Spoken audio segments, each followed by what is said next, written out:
Good morning and good evening, everybody. Thank you to each and every one of you for being here with us today. We are very pleased to be able to welcome those of you who have joined today to give us a special speech on this special occasion. We as Purarchikkavignar, Bharathidasan, Mandram, Thinai America, and Purarchikkavignar are proud to be able to host the International Mother Language Day event. The panel discussion today with language activities from 4 different Indian languages regarding the current state of languages in India and the expected actions from Diaspora. In today's panel discussion, we like to focus on the above topic I said on the current state of languages in India, along with the language activities from 4 different Indian languages guests. I welcome our panel discussion members, the media partners, and the listeners who joined here to celebrate this event. Well, I don't want to take too much of time. I welcome Mr. Bala from Thinai America to give a welcome speech to welcome our panel members before we start the event. Mr. Bala is in social activities who involved in many social projects protecting and educating Tamil language, supporting American Tamil communities in platforms of Tamil heritage, politics, ideology, and carry Tamil language to American-born Tamil origin generations. He helped bridging people in politics of America and Tamil Nadu for the welfare of Tamil communities in both countries. He is also a board of director in non-profit organizations like Kalaignar Foundations America, Thinai America. Also, he is currently serving as a president of the Countryside Home Management Association in Franklin Township. So we are very warm welcoming Mr. Bala, and I request you to kindly present your welcome speech. Thank you, Prasath. I hope everyone able to hear me clearly. We can, yes. And Vanakkam and good morning and good evening, everyone. And it's a proud moment for me, and I'm glad to participate in this event.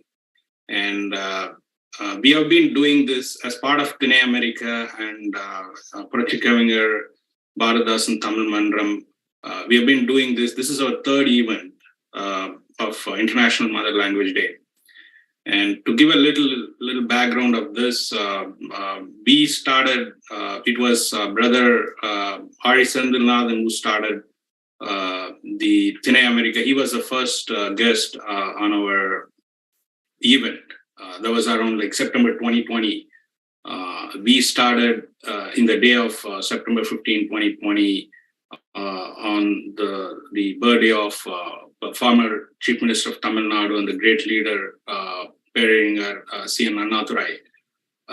So we started this to take forward not only the language, also the heritage, what we carry forward to other future generations. I'm proud that we are having this third year of event. I can't imagine how we had this.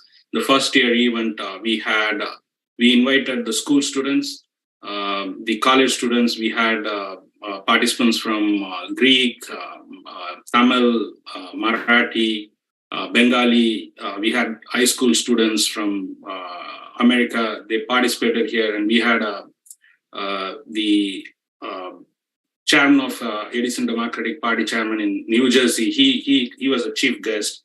And then second year event, we had our school students where we had a deputy mayor, had our chief guest in Franklin Township. And now this is third year. I'm very glad that we are joining hands with a clear team, Campaign of Language Equality and Rights. It's actually a very proud moment for all of us and for me too.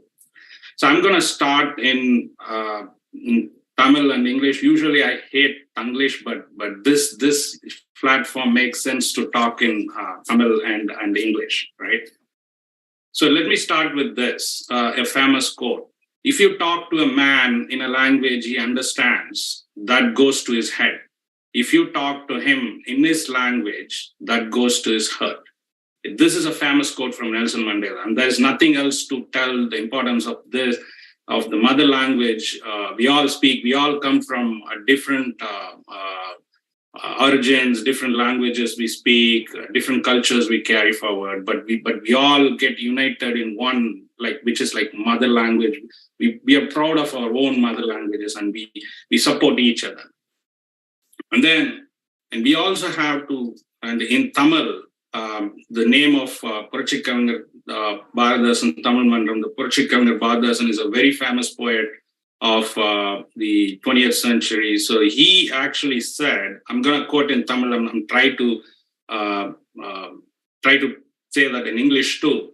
It says, Taimori nutruku nooru peyar, perathakkodor kattayam agivittal, poividum kallamai, ingadan pin pira punmorigal vandu seratume. So it means if you enforce the communities to learn mother language as a first language, and then the illiteracy will go away. That's what it means. And then once you get educated with your own mother language, the people are going to learn other languages for sure. So that's how it works. That's what he says. And then, so though these all, we spoke about our proud moments of our own mother languages, but we have to understand one thing. In 2022, 2 languages got extinct in the world. So do you believe? I mean, I was surprised that I know that there are languages get extinct, but in 2022, last year, 2 languages got extinct. And there's a language called Nulu, only 8 speakers left. So I can't imagine when you don't have somebody to speak in your own language, like how do you feel? That was not an easy moment. And globally, 40% of the population does not have access to education in a language they speak or they understand today. This is today. We are talking about today. And this states why multilingualism, right? Multilingualism contributes to the development of inclusive societies that allow multicultural and knowledge. And there are around 7,000 documented languages currently spoken across the world, but half of them could be endangered in this century. We are talking about in this century. So there are around 7,000 languages. I mean, we are talking about half of them can be endangered in this one century we are talking. So it says the importance of why we need to conduct these kind of events, why we need to go and talk to our own generations and our students, right? So take it forward to the next generations. And UNESCO has classified these language extinctions in different categories. One of them is vulnerable. And I feel like it makes sense to talk about this category. I'll take a few more minutes, but it makes sense to talk about this. They say it's vulnerable, endangered, critically endangered, and extinct. And vulnerable, what they mean vulnerable is when children speak the language of the parents only at home. I feel like in Tamil, most of the Tamil communities here, especially in United States, the children speak Tamil language in US, in their home. Right? I was not able to believe this when they made this statement. When children speak the language of the parents only at home, not to their friends, not at school, then it is termed as vulnerable. And then endangered, when children no longer study, although it is their mother tongue. So then it's endangered. And critically endangered, when the younger people, the youngest people of the language is the grandparents. So when only grandparents of our origins or our generations only speak that language, that means it's critically endangered. And extinct, it goes away. There's no trace of language exists in the world. It was unbelievable, and we all can actually visualize these categories and to our own languages, and we can visualize where they stand. And there are around 573 known extinct languages in 1950 to 2010. And this is not a small thing we're talking about. And 230 extinct languages are added in 60 years. 60 years, 230 languages are gone, no trace. And do we know 10 languages are extinct in United States, mostly from Native American tribes. 10 languages in United States. If somebody asks United States what language they speak, people can say like, okay, English, of course, Spanish, and other inclusive societies here like Mandarin, Tamil, Telugu, Bengali, Marathi, but they himself had 10 languages which are gone extinct. These are unbelievable. Like I was not able to, when I was preparing these things are like hitting my head. And this has to be serious. The one thing we all have to take an oath from our side is like ensure our generations talk our own mother languages, ensure our children talk to us in our own mother languages, ensure between their friends they talk in their own mother languages. And finally, our great leader, Peraringer C.N. Annadurai, former Chief Minister of Tamil Nadu, and he said, India being a federal country, Indian society is pluralistic. And therefore, accepting only one language will be doing injustice to speakers of other languages. India is not a single country. It is always considered as a subcontinent because it is inclusive of various ethnic groups and language families. And that's why it's called a subcontinent. And that's why we cannot accept a single language as the official language of India.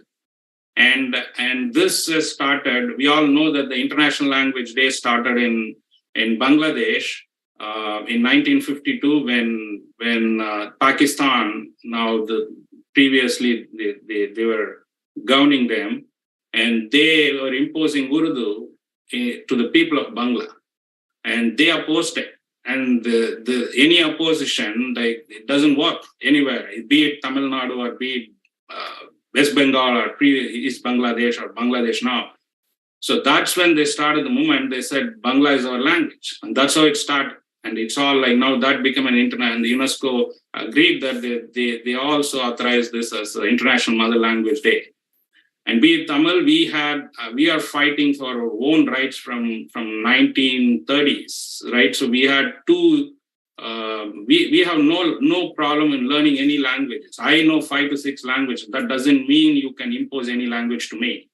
So we have been fighting imposing Hindi in Tamil communities, especially in Tamil Nadu. Like we have been fighting for centuries now. And now I'm glad to see organizations like CLEAR, Campaign for Language Equality and Rights. I'm glad to see all other famous linguistic speakers here, and I can't wait for the moment to hear from all of you. Especially, I have to say a moment and thank to brother and Anan Aazhi Senthilnathan. And he has been a triggering moment for the past 25, 30 years. He has been fighting against the clock that I always tell him. He always fights against the time and clock. That's the kind of effort he puts against the be it the state autonomous things, or be it language rights, or be it rights for language and other things. So it's great to see him here. And I thank and I welcome everyone, each one of us here, and the speakers of the CLEAR team and other speakers, other linguistic speakers. I'm glad to welcome you all here. And thank you for participating and spending time with us. Thank you. Thank you very much.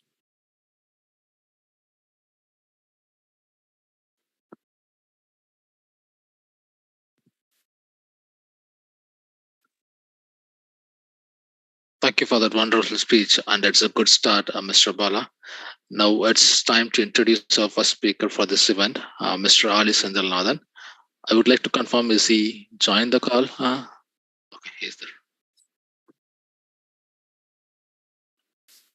I noticed that he's there. Yeah. He's here. He's here.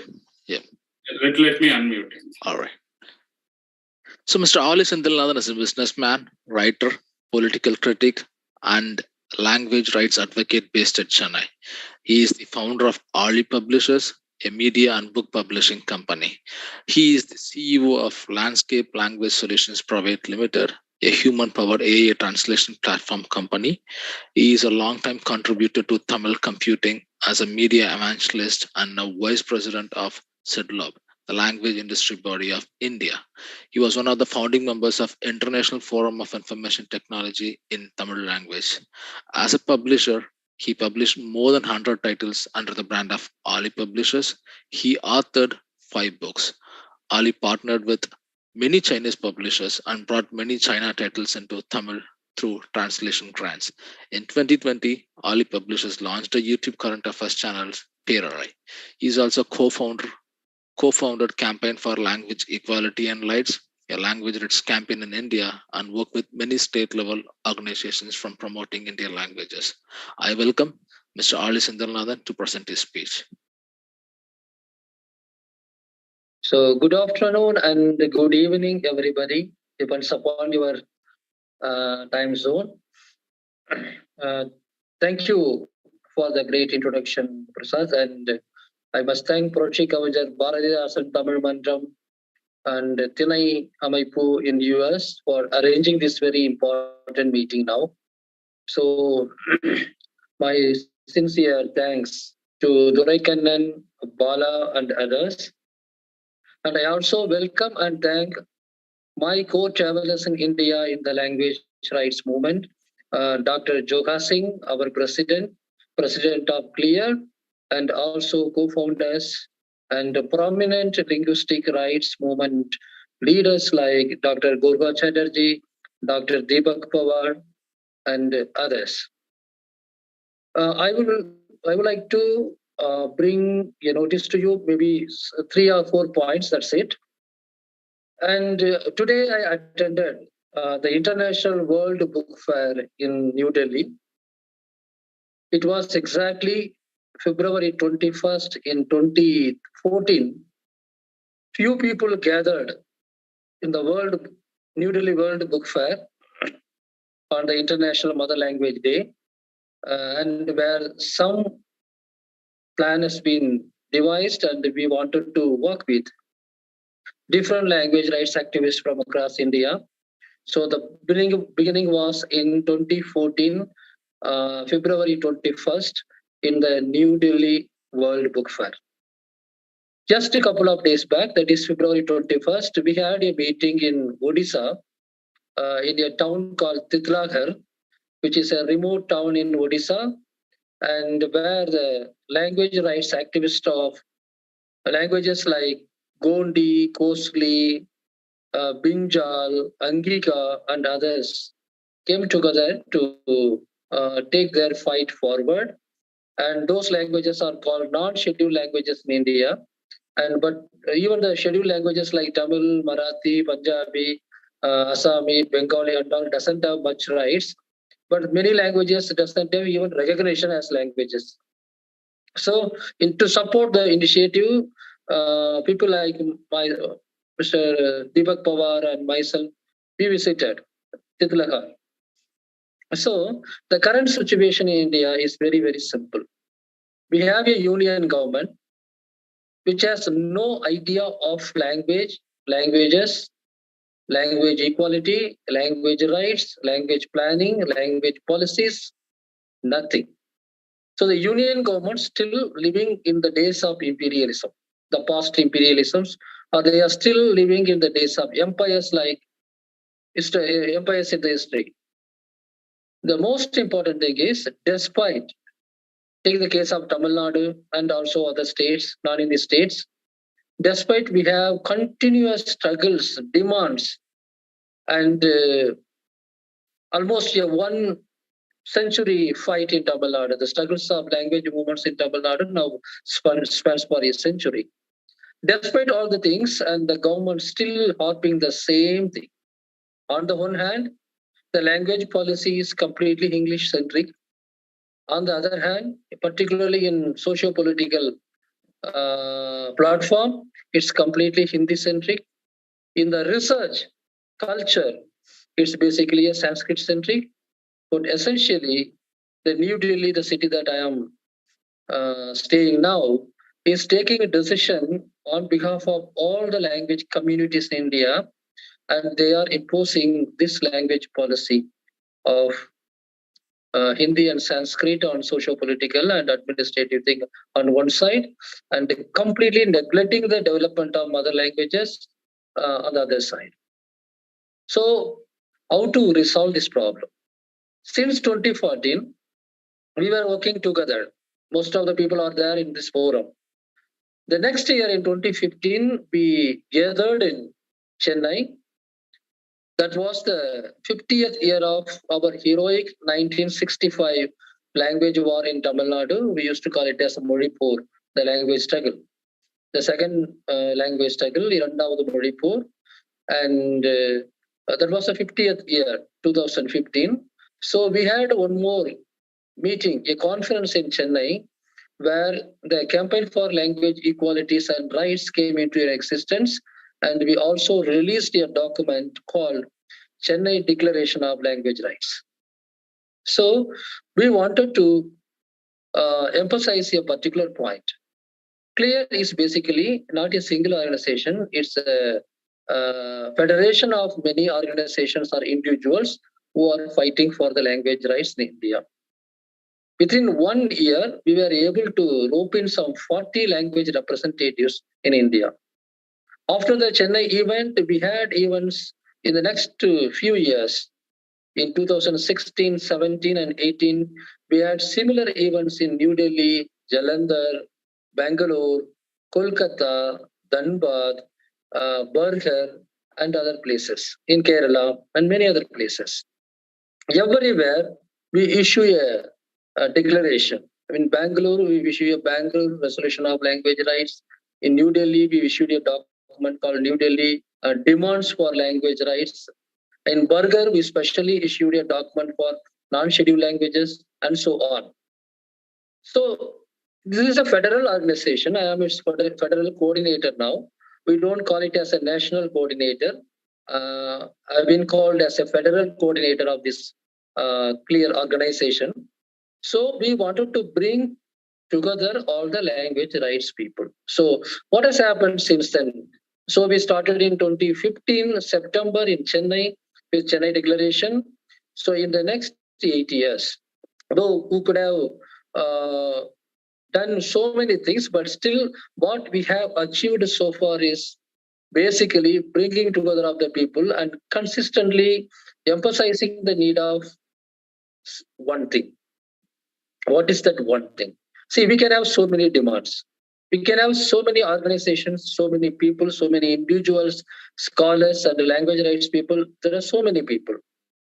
But in India, if you want to change the strategy of the language rights movement, we need first unity, then a single targeted strategy. So that is changing the Constitution of India.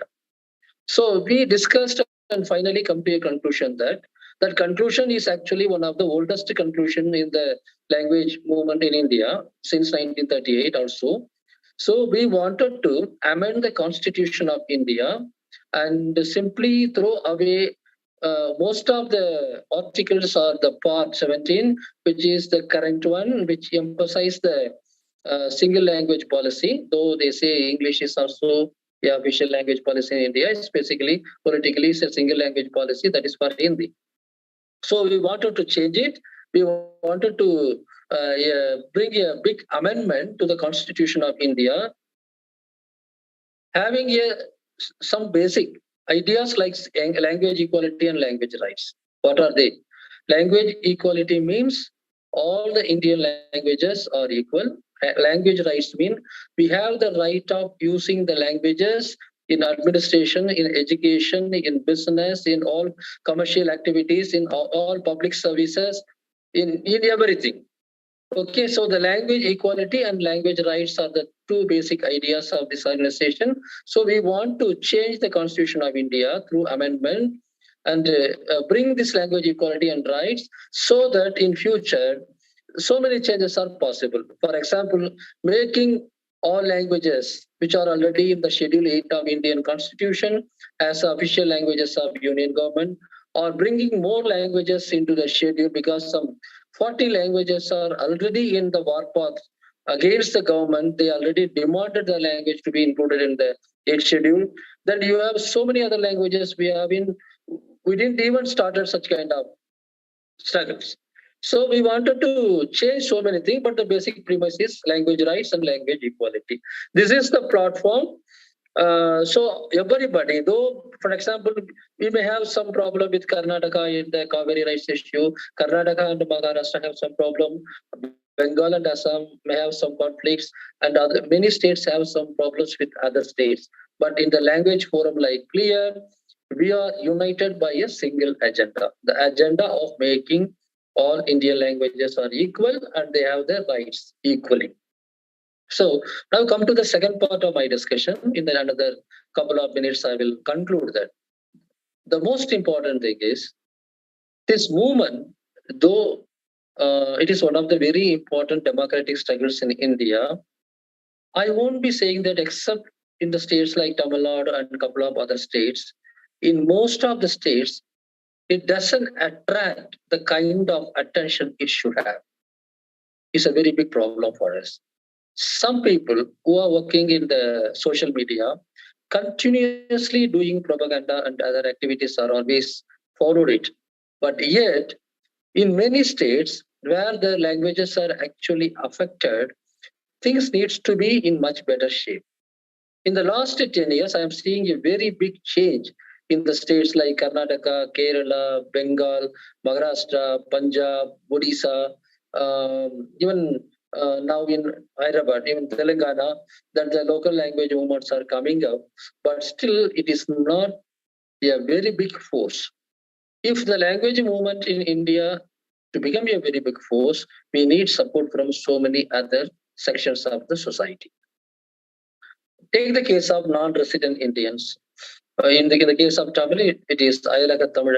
Maybe in the case of the whole of India, let's say simply non-resident Indians, NRIs. So what NRIs can do? In 2018, when I visited Dallas for the FEDNA conference, our friend Bala talked to me, and he even thinking about having a chapter for CLEAR in United States. But for various organizational things, we couldn't immediately start it. But the time has come to develop a new strategy for the NRIs in US and other countries, so that will support and extending the support, and also bringing even more resources to the language movement in India. So NRIs can certainly work for the language movements in India for two reasons. Number one, English today is a language, at the same time, it's basically a skill.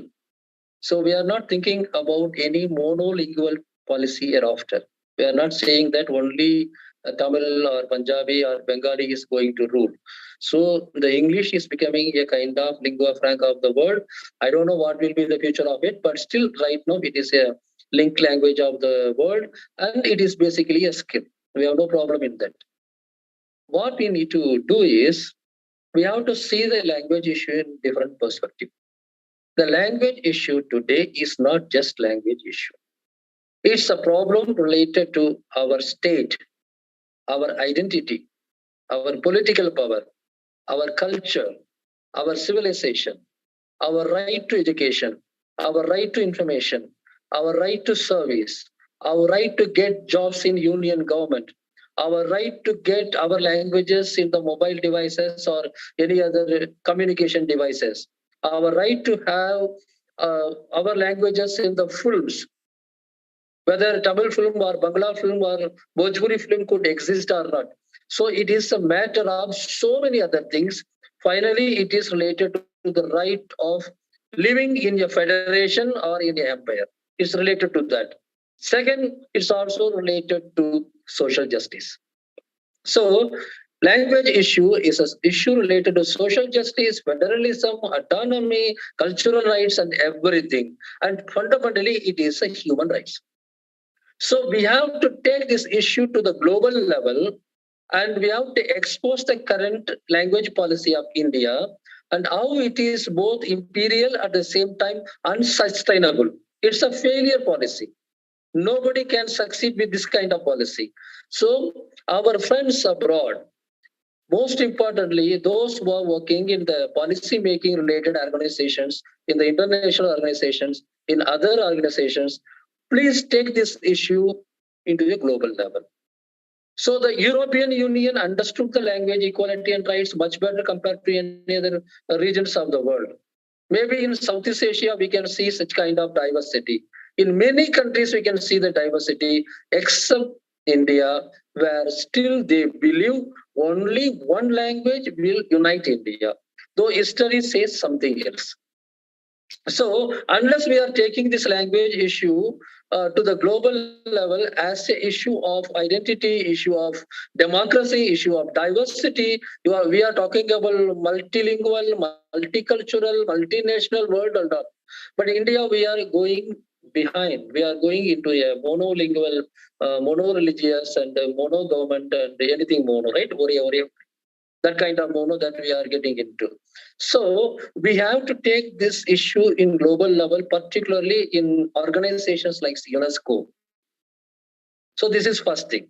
Second, I hope all those who went to US before 90s or even at the end of 90s, until the end of 90s, might have had their education, school education in the mother tongue. There is much possibility. More than 80% of the people who were employed in US, who migrated to US in 90s, probably most of them would have mother tongue education in the schools. So after that, after the globalization starts, I think there are so many changes. But today we have come to a stage where mother tongue education is completely neglected, and even learning Tamil as a single language, as a one language in Tamil Nadu is a big problem. Today we got a news item. I don't have time to describe all the information and all. So our situation in Tamil Nadu is extremely bad. And even more, in the CBSE system today, for most of the people who learn science and mathematics in higher education, that is higher secondary education, they don't even study language papers, whether it is Tamil or Hindi or English. Even the very concept of language skills are completely destroyed. So we are heading for a collapse in education in India, where all our people, all our youngsters are going to be completely, I can say the language skills, communication skills, cultural knowledge, and everything is going away. And these people are becoming refugees of languages. So they won't be very proficient in English or mother tongue. It will be very big disaster. And you people are seen as a successful people, right? Those who are going to US for jobs and who settle there and who doing business in US and all are seen as the successful people in our society. So you should intervene.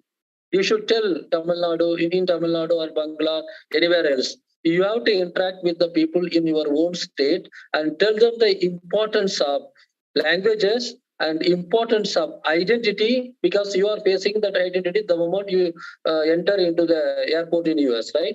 So you have to talk about so many things, and you should emphasize the need of mother tongue education. Whatever be your mother tongue, you can discuss about it.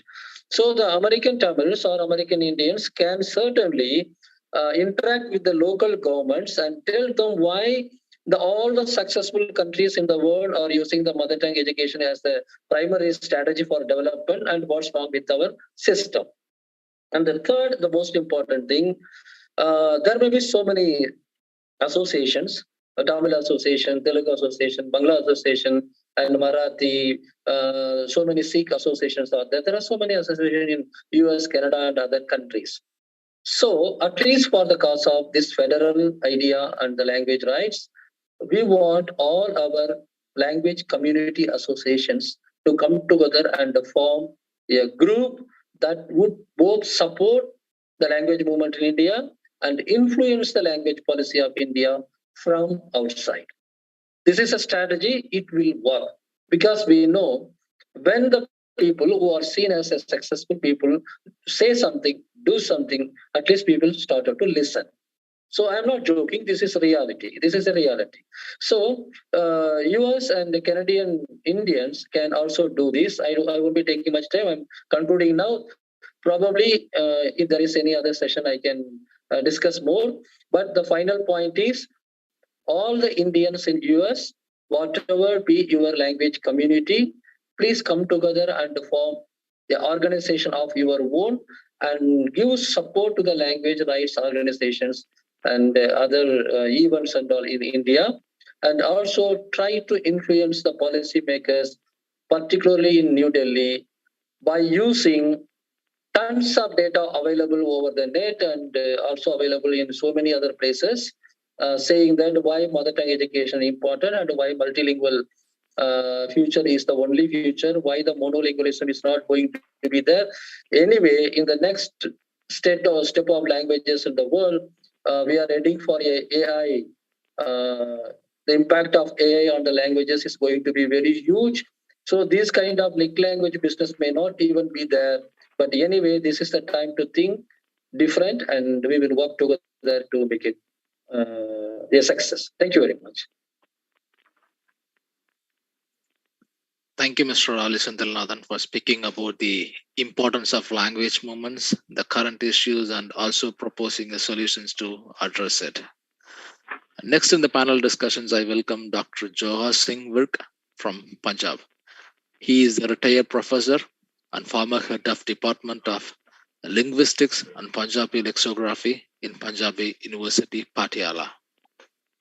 He delivered a large number of public lectures among social gatherings on language policy issues in support of mother tongue-based education. He guided almost 70 PhD MPhil students on their research. He has a very vast experience of 34 years in teaching and on role of linguistics departments of 5 different universities as a student teacher.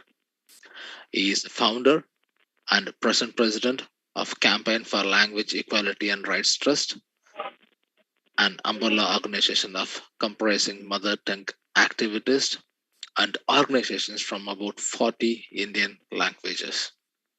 He is also an executive member of Linguistic Society of India, Pune. He served as a part of Kannada Promotion Board, that is a government of Karnataka, India's delegation to Honorable President of India on International Mother's Language Day on 21st February 2015. And he briefed the Honorable President about language issues currently facing in India. Once again, I welcome Dr. Johar Singh to present his speech on this wonderful event. Thank you very much, sir. Sat Sri Akal and good evening and good morning to everybody. And belated International Mother Language Day greetings. Aazhi Senthilnathan has described the Indian situation pretty handsomely, and it has made my task easier. One honorable speaker talked about the language of head and heart. Our basic problem in India is to discover a language or invent a language or find a language which could go to the heads of policymakers. Nothing enters their heads, as I see. You'll come to, maybe you may agree with me when I finish my talk. Nothing goes into their heads. Secondly, the Indian situation, one point which I want to raise is that in India, at least the policymakers and most of the elite and the rest of the people follow elite only. Hello? They have accepted one language for India. Even the ones who oppose one language for India, they have accepted one language for India. That's English. Everybody has accepted, even who the political parties and the groups which oppose Hindi, they accept English as that will be one language for India, and that's what's happening in India. When somebody asks me to describe India, I usually say that India is a country where at least 10 centuries are walking together on Delhi to Lucknow expressway. 10 centuries together are walking on the modern expressway. Why I so say, I will give you some facts. The first Indian census said there are 1,652 languages spoken in India. And slowly what happened, the latest census says there are only 124 languages in India. So where have the other 1,500 and some 25 gone? Nobody knows. They don't tell where have they gone. They are still here. They are in India and have not gone anywhere. There's no estimate which considers less than 450 languages in India. And a common opinion is that there are more than 750 languages in India. But the ones which are not recognized, you can, as language as such, you can imagine their plight, particularly the so-called Hindi belt.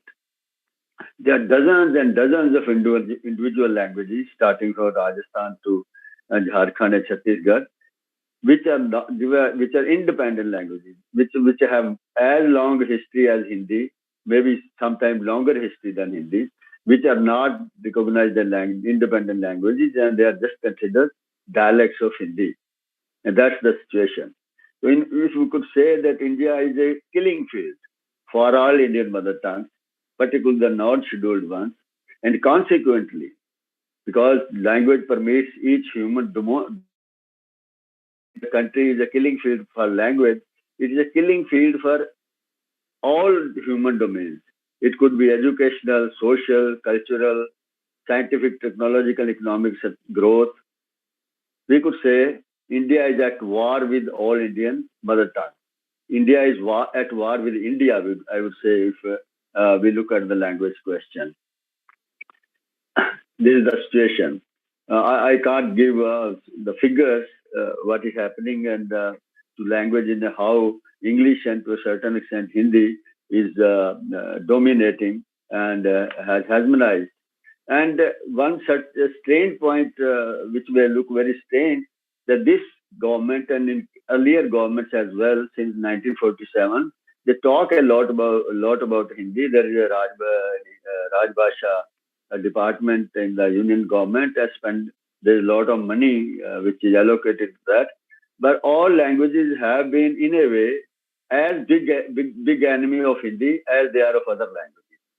Because the most important thing for a language is what happens to it in its mother tongue domain. And what is the mother tongue domain of Hindi?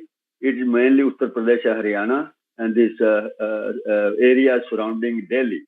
And there, Hindi is killed the similar way. Tamil is being killed in Tamil Nadu, Punjabi is being killed in Punjab, and Marathi being killed in Maharashtra, Bangla, and everybody by English. Because it is the English language which is replacing Indian mother tongue from the most sensitive domain, which is school education. So this is somewhat situation in India. And this is despite the age of information. This is called the age of information. The century is being called the century of information knowledge. And I would like to say a few things about the attested opinion on language issues, and then information the Indian elite and the Indian policymakers have in their heads. Either they don't have information or they don't use information. The result is same. And what is that information which I want that if it could go to their heads? That is, education cannot be successfully imparted without mother tongue medium, particularly in school. Education in mother tongue is essential for equal, equitable, and quality education. Mother tongue based education is essential for educational, cognitive, psychological, social, and cultural artistic growth of a child, and the harmonious society living and usefulness, rather worthiness. And in a community, in a particular linguistic community domain, no other language can carry out the task better than the mother tongue. I would rather say only mother tongue can carry out all linguistic tasks of a community. But and what I have stated these few points, there is tons and tons of data and figures and facts which are available very under your finger now through Google. That which are the countries which are successful educationally, economically, scientifically, all these things. And we find, I understand that the USA is not among the first 10 in school education. UK also is not among the first 10 in education. And UK's English is mother tongue is the English. English is the mother tongue of most of the UK population, and 80% of United States population speak English as mother tongue. And still, they are not among the first 10 in school education. And then you can see what India will achieve through this increasing education. The problem is language is not merely a means of communication. It is a very strong instrument, a political instrument of power, or dominance of one section over other. Language can be a very big instrument to hijack all domains of power and profit. For example, the elite jobs and education, higher education. So since 47, is the Indian ruling elite and the Indian elite have been using English for dominance. Their domains and they don't want to share power with language. That's why they use English language as their hegemony to sustain their hegemony, to keep their hegemony. But now a more dangerous element has entered into that. The language has become a business. Earlier, we used to have poultry farm, fishery farm, piggery farm, and agriculture, everything. Now we have language farms. And these language farms are what they call private educational institutions. Be it school, college, and university, everything. They are language farms. They are called educational institutions, but they are business through language, through English language. And this privatization of education cannot be sustained without English being the medium of education. Because if English is not the medium of education, then people will go to cheaper government schools, and they will not go to this private school. And to sustain this English medium education, you need dominance of English everywhere, in each and every field. And we have reached a situation now most of the Indians feel shy to write their names in front of their houses in their own language, because they don't get anything through their language. All domains are handed over to English and now somewhat to Hindi, and they don't get anything in language. That's a policy issue. It's not that our languages are poor or weaker, or they don't have the linguistic capacity to continue this, to do this task. Actually, all tasks can be successfully best done in the mother tongue, be it teaching of science or knowledge or anything. Only mother tongue can carry out all the tasks successfully. But despite that, their hegemony of English, it cannot be described in words how much it is. And that's why I said that we, at the very beginning, we need to find a language which go to the heads of the Indian policymakers. And if you see the indicators all over the world, which language should be used, only the countries which are best in education, they are teaching in mother tongue. The countries which are best in economy, they are teaching in mother tongue. The countries which are the best in science and technology, they are teaching the mother tongue. And it's very essential. Social peace and harmony, which is essential for any kind of growth, is not possible without what, as Senthilnathan said, that without equality and equity of languages. It's not possible without that. And if there is no social harmony or equality, there will be very, very serious conflicts, and there can't be any kind of development we cannot imagine. So lastly, I would like to say that linguistically, our caste system has dissolved somewhat with this new economic industrialized world, but our linguistic Varna Vyavastha is being recreated.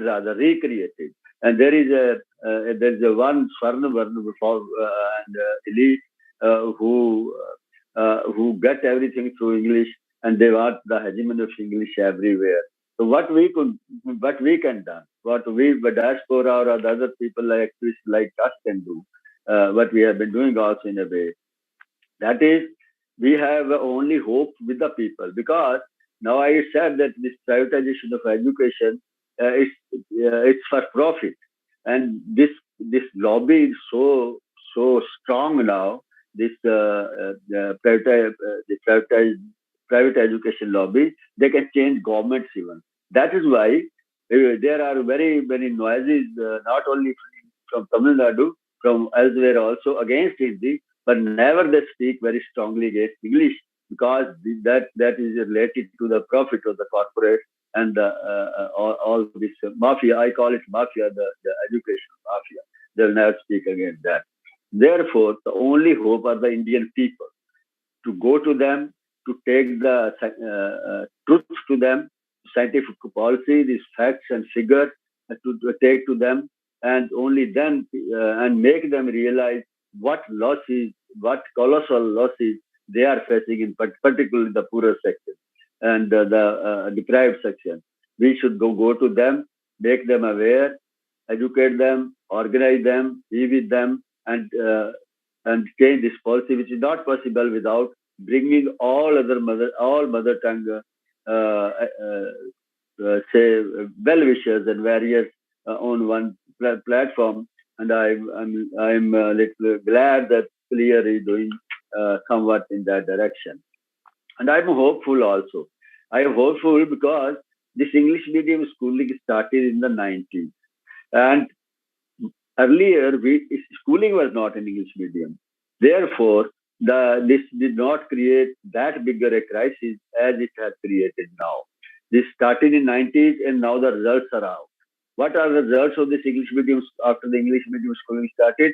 The results are that English medium, you can English the students taught through English medium, they are very bad at not only at English, they are very bad in their subject. They don't know their subject. They just mug it up and score very well, because CBSE gives very good number, good scores to kill all educational boards all over India. That's how they have killed all the boards. They will give big scores so that people could run to our CBSE schools, which are in English medium. So now the results are out. And there is a trend also. And also for the past at least around some 7-8 years, there's a lot of campaign being carried out by Clear and other mother tongue activists, and which is, I think, it has started making some difference. I can give you example. The government of Punjab has passed, is going to pass a law that all signboards, be it private concern or be it a public, government concern, institution or whatever, the Punjabi should be at the top and in bigger font. And I hope that this trend will further. And also there is some tendency in Punjab. During the previous 2 years, some 250,000 students have gone back to government schools and they have left the private schools, because people have come to realize that you lose your money, children lose education, and then you lose your culture, as Senthilnathan quite aptly described, culture, your history. And that's what makes a man. A man becomes a man with this history inside him, with his culture inside him, with his sensibility for his people inside him, with this, everything. Those things can come to you only through your mother tongue, your history, your tradition, your all literature, your all folk history and folk wisdom, and all your wisdom, which any particular community has gathered through thousands of years. It's only possible through mother tongue. And as I said, now the results are out. We are hopeful. Only thing is to give it a big push. What Diaspora can do is, you have a resources. You can create awareness, and awareness is created in many ways. The best way still is the old traditional way, to distribute some leaflets, some printed material to take out to people. And these are the facts. And we should need to change our policy if we are to have some respectful place on this earth among the committee of nations, what they call a committee of countries. So that's what we should do. And we should all create pressure on the government. Whenever they come, they often come to US for educational tours to see how education is imparted in USA. And they don't see anything how education is imparted in USA. They never come to know, or they never tell others that there are schools in the hundreds of schools in the United States which do not teach in English medium. So you need to, whenever they come to you, you throw all these facts to them. And one big thing you can do is prepare some small leaflet like pamphlet like thing which tell how education is imparted in the USA or in all developed countries, be it Korea and Japan. That if that kind of material we have to distribute at a war footing among the people, Only then we can make people that how wrong this policy which is being carried out in India. And also, to popularize our language, we need to create particularly digital kind of material like cartoon film and other kind of digital material, particularly the cartoons. And now cartoons are making children what they will become. They listen to cartoons, don't listen to grandparents because they don't have time to listen to grandparents, and most of the grandparents are not with them. So listen to only to cartoons. That is a particular segment we should pay very much attention to, and we have sources, gather those sources, and create all these materials which could give an alternative to what is dominating the mother tongue. I think I've taken enough time, and you can't state all the things only in a few minutes. Time is more, it all carries on. Thank you. So we'll carry on. If there is some question, I'll say something then. Thank you very much, sir. Sure. So private education mafia can change governments, figure out a language that goes to head of authorities of India. India is in war with India. Take the movement to the people. These are all well said points. Thank you for the great speech, Dr. Jawahar Singh. And next, I welcome Dr. Deepak Pawar, Assistant Professor of Department of Civics and Politics. Sorry, I said this private education mafia can change government. Not I said, I didn't say can't change. Can change. Yeah, they're so strong. Okay. Thank you for that correction. Yep. That's what even I told, I believe. That's fine. Thanks for the correction anyhow. Sorry, I got it wrongly. Sorry. Fine, yeah. So, University of Mumbai, who teaches on language policy and politics. He is also the president of Marathi Abhayas Kendra, Marathi Study Center, an organization working for the promotion of Marathi language and culture. He is the founder member of CLEAR, that is a campaign for language equality and rights. This is a pan-Indian network working for the empowerment of Indian languages. He is an office bearer for Shikshan Hakas Samanvay Samiti, a state-level organization working for the empowerment of and networking of Marathi medium schools. He won several awards such as Balakrishna Ganesh Davle Award, and he is the author of many books including Post-Globalization Politics of Language in Maharashtra. With that said, I welcome Dr. Deepak Pawar to give his wonderful speech in this wonderful event. Thank you. Only one minor correction I would like to make at the outset, and that correction is I am presently professor and head of the Department of Civics and Politics, University of Mumbai. That apart, I would like to make my presentation on language politics and federalism, because that is my area of specialization. I work on language policy, language politics. Let me make it very clear at the outset that India has been facing language politics or various dimensions of language politics from the beginning of independence. And when the constitution making process was on, there was a demand by various segments in the Indian society that reorganization of states should be done on the basis of language. However, because of the bloodshed and violence of partition, the constitution makers wanted to play it safe, and therefore they decided not to go for reorganization of states immediately. If you look into the reports of JVP committee and Dhar committee, these two committees were basically arguing that reorganization of states need not be done immediately, because that might create further process of division in the society and ultimately lead to balkanization of the society, balkanization of the Indian society. However, in 1953, the government of India decided to go for States Reorganization Commission under Fazal Ali Commission. And from 1953 up to 2002 and then to 2013, we have created around 30 states across the country. And most of the states are on the basis of language, which means that language, which was considered as a divisive force, has not remained a divisive force, but it has become a kind of force which has continued India, or which has ensured that India did not get balkanized, as it happened in the case of Pakistan, or it was almost happening in the case of Sri Lanka. Now, the most important point that we need to keep in mind is that India is basically a kind of union of states, as the constitution clearly mentions, and the nature of the state is quasi-federal. Now, what do we mean by quasi-federal?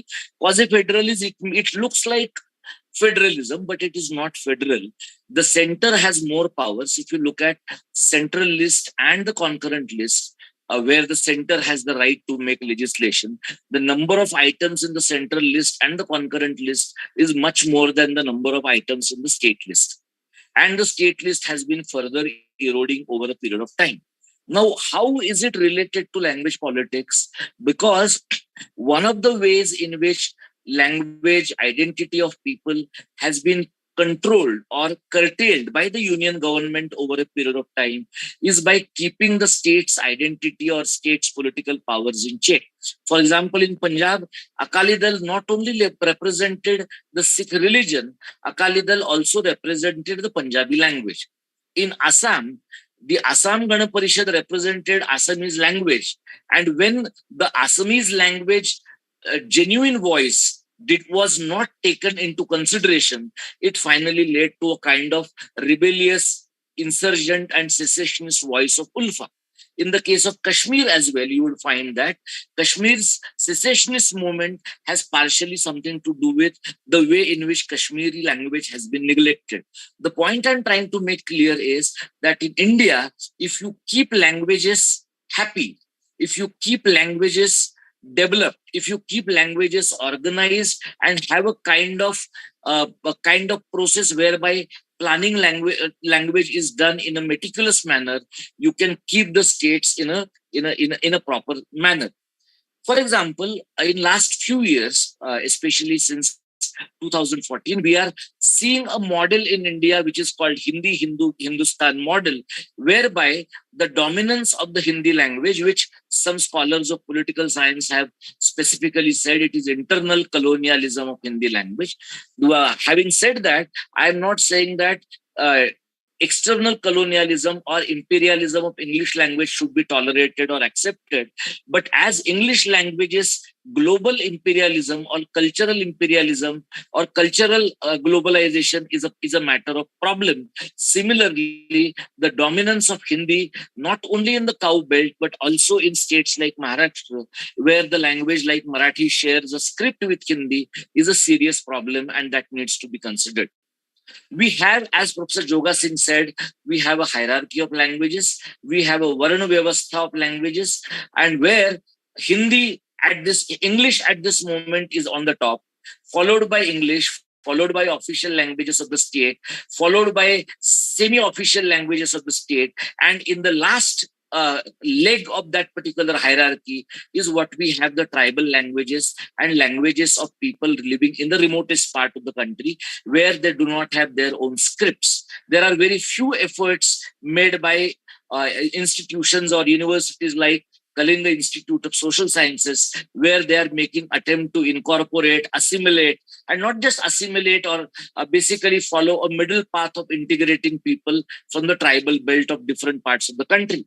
What is very important at this particular point of time is to understand that India, if it has to continue as a polity, the dominance of Hindu and Hindustan ideology has to be controlled, and therefore we have to move from quasi-federalism to federalism, and probably to a more apt model of confederalism, whereby we gradually move from the union of states to Commonwealth of Independent States. Now we are gradually seeing the dominance of the center increasing by GST, by having a National Integration Council, by having one nation, one election policy, and in the process, gradually institutions are destroyed, opposition is destroyed, and in this entire scenario, we need to keep one thing in mind, that the most important factor that can keep India together, that can stop the balkanization process in this particular country, is to keep languages develop, but we do not have, since independence, mechanisms to develop languages. For example, if you take the development of Hindi language, the Hindi language development has been assigned to the Department of Home Affairs, the Ministry of Home Affairs. The original job of the Ministry of Home Affairs is internal security. Now, why is Ministry of Home Affairs, which is supposed to manage internal security, looking after Hindi? Because no one has bothered to see why this particular language has to be given a monopolizing space. My simple argument here is, why do we have a Department of Official Language in India even after 75 years of India's independence, when we publicly claim that Amrutkal has arrived? If Amrutkal has really arrived, that Amrutkal should arrive for Indian languages, and immediately the Department of Official Languages should be renamed as Department of Indian Languages, where all the scheduled languages and non-scheduled languages should be taken into the fold of that ministry. A separate ministry should be formed, and budget has to be given to that particular ministry for the development of all the regional and sub-regional languages. We need to keep one thing in mind, that we are fighting a battle which most of the Indians are going to lose, because whether you take Tamil Nadu, whether you take Maharashtra, whether you take Odisha, whether you take any other state in the country, there is a growing desire, insatiable desire of people to send their children to English medium school. People do not understand that if they keep sending their children to English medium school, there would come a time when nobody would understand the mother tongue, and the process of language shift and eventual endangerment and death of languages is about to happen. Now, as a linguist, some people may not agree with the word endangerment of languages or language death, but we need to understand that without patronage, without actual help from the state, languages in India are not going to survive, and that is one of the fundamental responsibilities of the state. Lastly, I would like to state what the diaspora, the Marathi diaspora or the Tamil diaspora or the Punjabi diaspora can do. What I see as far as the Marathi diaspora is concerned, because in the Silicon Valley, in Dubai, in Europe, a lot of Maharashtrians stay, and they have their own Maharashtra mandals. And all those Maharashtra mandals are also in a way functioning on the basis of caste most of the times. And many times they are busy celebrating Ganeshotsav and these kinds of activities, or they are celebrating activities like poetry recitation or drama. I'm not saying that this is not to be done. What is important is, if they have real love and affection for their language, they should try to create advanced technological knowledge in their mother tongue. That is the expectation that we have from the diaspora. Diaspora has the resources, diaspora has the advanced knowledge, and diaspora has the connect. Rather than using it for flimsy issues like Hindutva and the so-called Vishwaguru identity of the country, we should spend all our resources, all our energy on developing our languages. I think if we do that, we might be able to succeed in this particular battle at some later stage. I'm very happy to conclude that with the help of Senthil and all his friends in the US, this program could be undertaken, and as a representative of Marathi language spoken by more than 12 crore people in Maharashtra and around 3 to 4 crore people outside India, it would be my pleasure to work hand in hand, not only on the CLEAR platform, which we are already doing, but also with the diaspora on various platforms across the globe. Thanks a lot for your invitation. Thank you again. Thank you for speaking about the quasi-federal, a system of government where the center has more power than the states, internal colonial of Hindi and its dominance, fundamental responsibility of a state in terms of a language, diaspora accountability in terms of advancement of their mother tongue. So, thank you for the excellent speech, Dr. Deepak Pawar. Next, I welcome Dr. Garga Chatterjee. Dr. Garga Chatterjee graduated in medicine, and he was a scholar in in medicine from University of Calcutta. He received his degree of PhD from Harvard University in Cognition, Brain and Behavior track at the Vision Science Lab. He was a scholar at MIT and was a very good speaker at the technology where he pursued his higher studies. He gave many speeches at MIT as well as other prestigious universities. He held a session chair in 2017 in Networks and Games Conference, Indian Statistical Institute, Kolkata. And earlier in 2016, he was a review editor for Frontiers in Psychology. He is the recipient of many awards, including Indian National Science Academy, Inspire Faculty Fellowship, and much more in the international era. He published numerous books in his research in the subject, and I cordially welcome Dr. Garga Chatterjee to give his wonderful speech.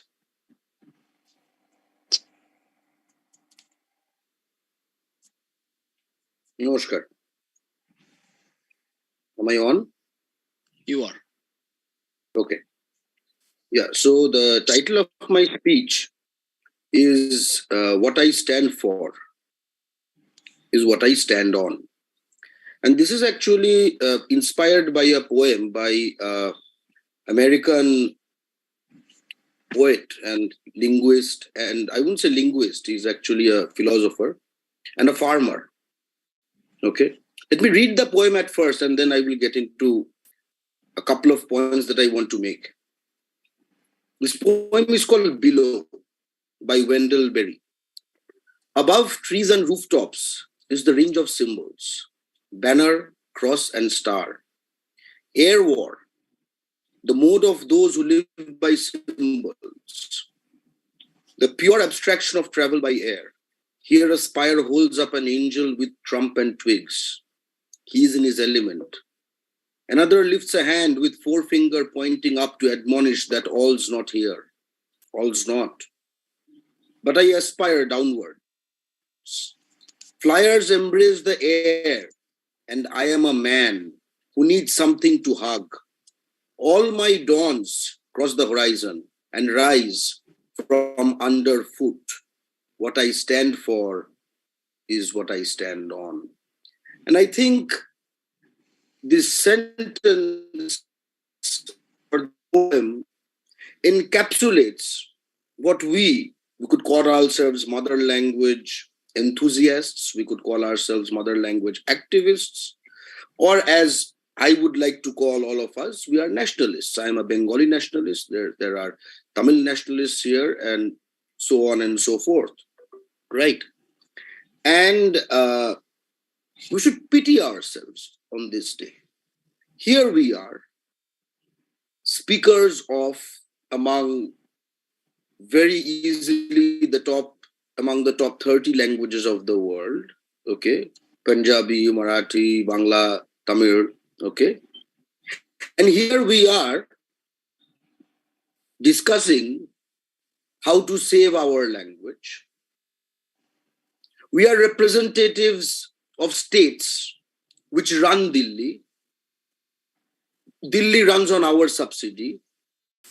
And let us pity ourselves because right now we are thinking, how should we make understand that our languages are important for us? Okay. Now let me make something very clear. There is nothing to make Delhi understand. Delhi understands it very well. Delhi had understood this from 15th August 1947. Okay. And Delhi also understands that Tamils, Bengalis, Marathis, Punjabis, we are all starting to understand that Delhi understands that Delhi is not a fool, that non-Hindi people in the Indian Union are second class by design, not accidentally, not because our fertility rates are half than the Hindi belt, not because we feed the Hindi belt through our subsidy. It is because Hindi imperialism and colonialism, like all imperialisms and colonialism, wants two things: resource and land, which is why you see the Gujarati Marwari capital nexus of big money, to control the resources, be they internal markets, be the external trade, import, be the tenders, and settler colonialism, something which America is not alien to. People simply outbred and removed Native Americans. And that's what we see in various non-Hindi states in Bengal. Demography is changing. Various people from various states go to various states. That is not something exceptional. Bengalis go to Tamil Nadu. Punjabis go to Tamil Nadu. Tamils come to Bengal. Punjabis come to Bengal.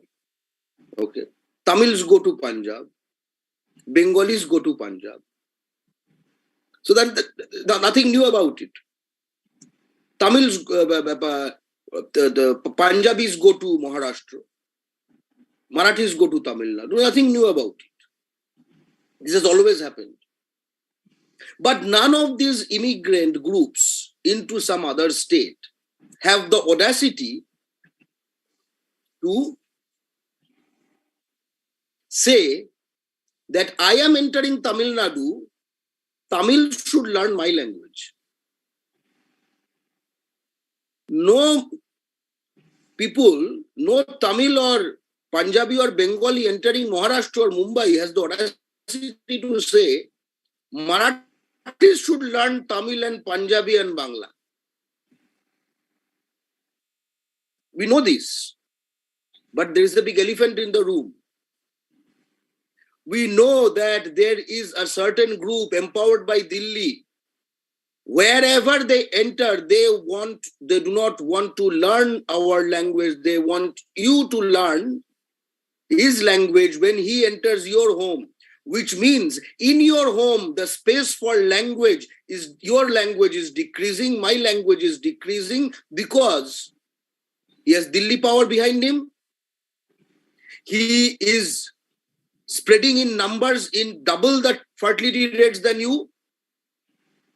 In any state, in any non-Hindi state, can you hear a lot of Bangla, let's say, in Tamil Nadu? A lot of Punjabi? No. In Punjab, do you hear a lot of Bangla and Tamil? No. In Maharashtra, do you hear a lot of Punjabi and Tamil? No. In Tamil Nadu, do you hear a lot of Marathi and Punjabi? No. But everywhere, you hear increasingly more Hindi, Urdu, same language. When their Bollywood star Akshay Kumar says something, it is called Hindi. When the same sentence is spoken by their Shah Rukh Khan, it is called Urdu. Same thing. You know, various brands of gutkha, but content is the same. Okay. So we are in a crisis. We are in a union government from 47 to 2023 now has imposed Hindi. Hindi imperialists increasingly have control over not only union policy they always had, but increasingly have control over our state policies because of changing demography. Okay. Very recently, think about it. Very recently, there was an incident in a train in Tamil Nadu. Tamils were forced to prove their humanity by saying, no, what has happened is very bad. Tamils were almost forced to prove their humanity. Okay. All over India, in Bengalis get thrashed for going for jobs, etc. They're going for a railway job in Bihar or whatever and gets thrashed and they come back. I have never heard a single word from a Hindi belt politician, let alone common people, that no, this should not happen. So, we have to change our game. First of all, we have to learn what exactly the Hindi belt is doing inside their states, which means clearly bilingual policy. No this trilingual, quadrilingual, pentalingual. This all sounds nice, but there can be no lingual anything if they are trying to destroy our mother tongue. To hell with multilingualism if my mother tongue is at stake. We need our mother tongue for ourselves and English to connect with anyone who is not in our mother tongue. As the Gujarat High Court said, for Gujaratis, Hindi is a foreign language. In fact, what he was trying to say is that except your mother tongue, every language is a foreign language. It's a given, it's a very given. Just like your mother's bosom is your homeland and your homeland is your mother's bosom. Similarly, your mother tongue is like your homeland and our mental homeland is our mother tongue. This occasion is happening on International Mother Language Day, when Bengalis of East Bengal laid down their lives against Urdu imperialism. It is very sad that the world does not know about Rajendran, the first martyr of the anti-Hindi movement in Tamil Nadu. That the world doesn't know of the 11 Bengali language martyrs of 19th May 1961. That the world doesn't know about one of the longest language movements of the world from 1912 to 1956 in erstwhile undivided Bihar, where Bengalis conducted a movement for a very long time, and finally in the state reorganization in 1956, 1st November, they broke away, and thus we have the Bengal's district of Purulia.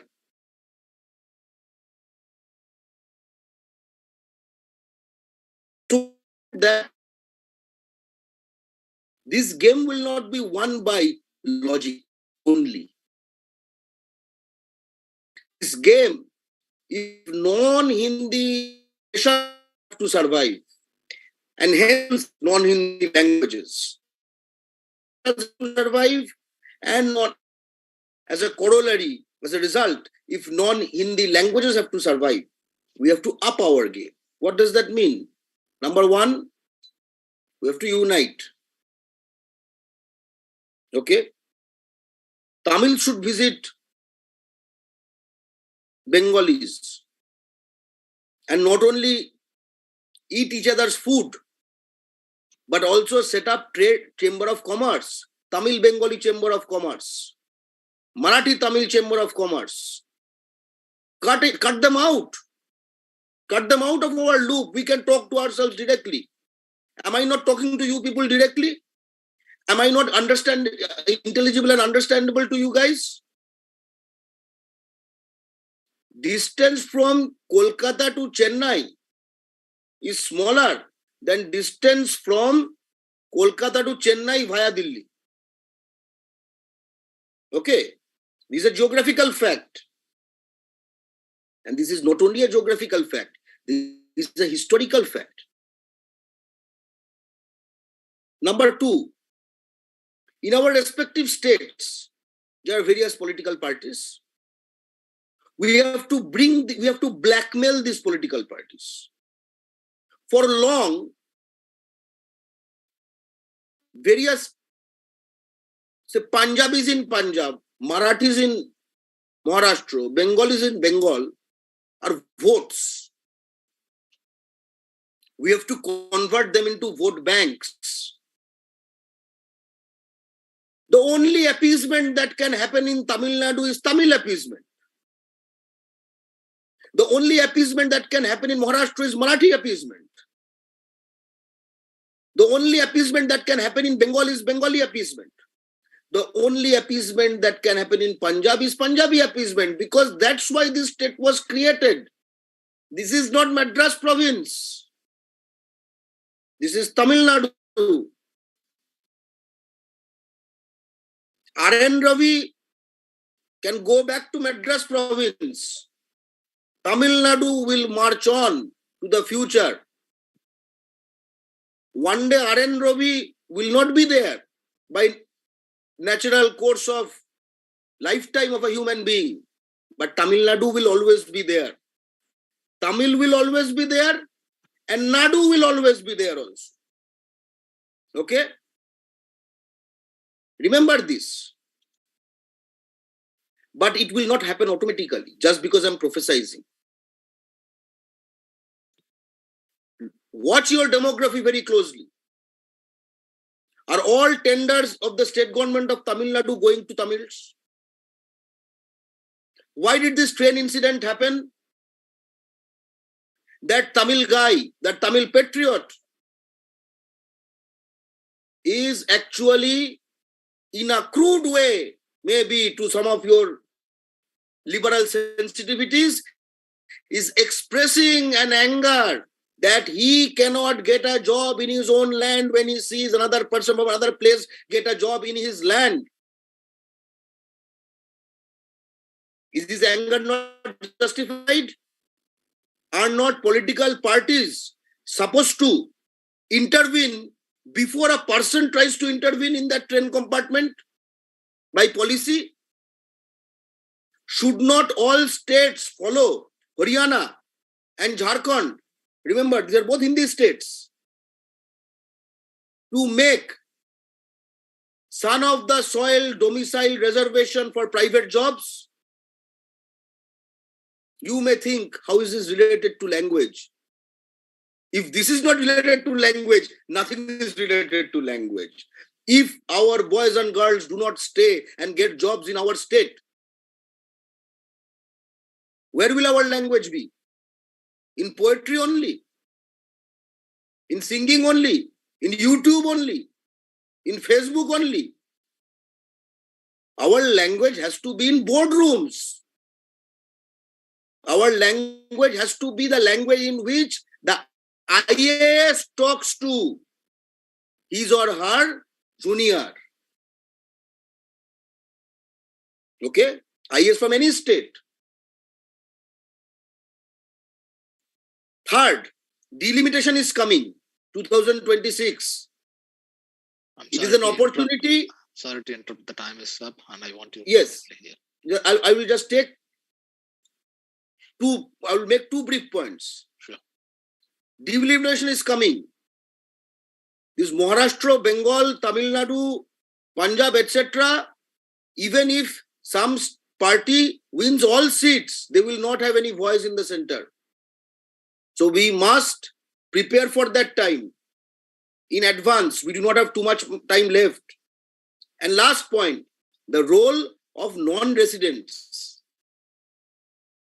FETNA had invited me to their annual conference to give a speech. Okay.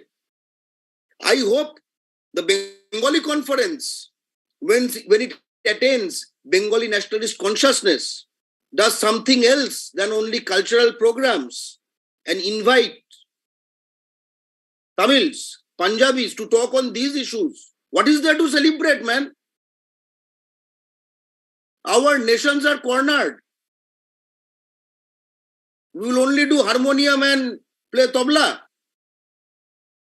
I will end. I will take 1.5 minutes only by another poetry. It's a poem by Michael Madhusudan Datta, who wrote this poem called Meghnad Bodh Kabbo, talking about the invasion of Lanka by Ram. Okay? And in this poem, he rails against Bibhishan, who was a betrayer to his motherland. Okay? I will very briefly, I wanted to read a larger portion but I will read a much more smaller portion. Okay. I will the last. Rushila Pashobotrash.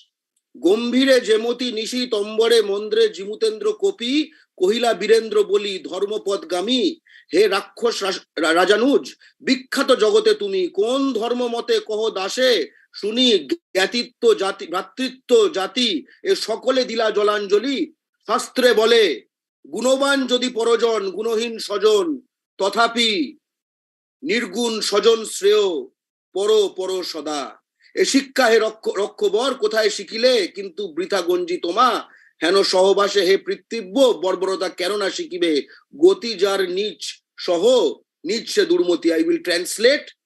This is Meghnad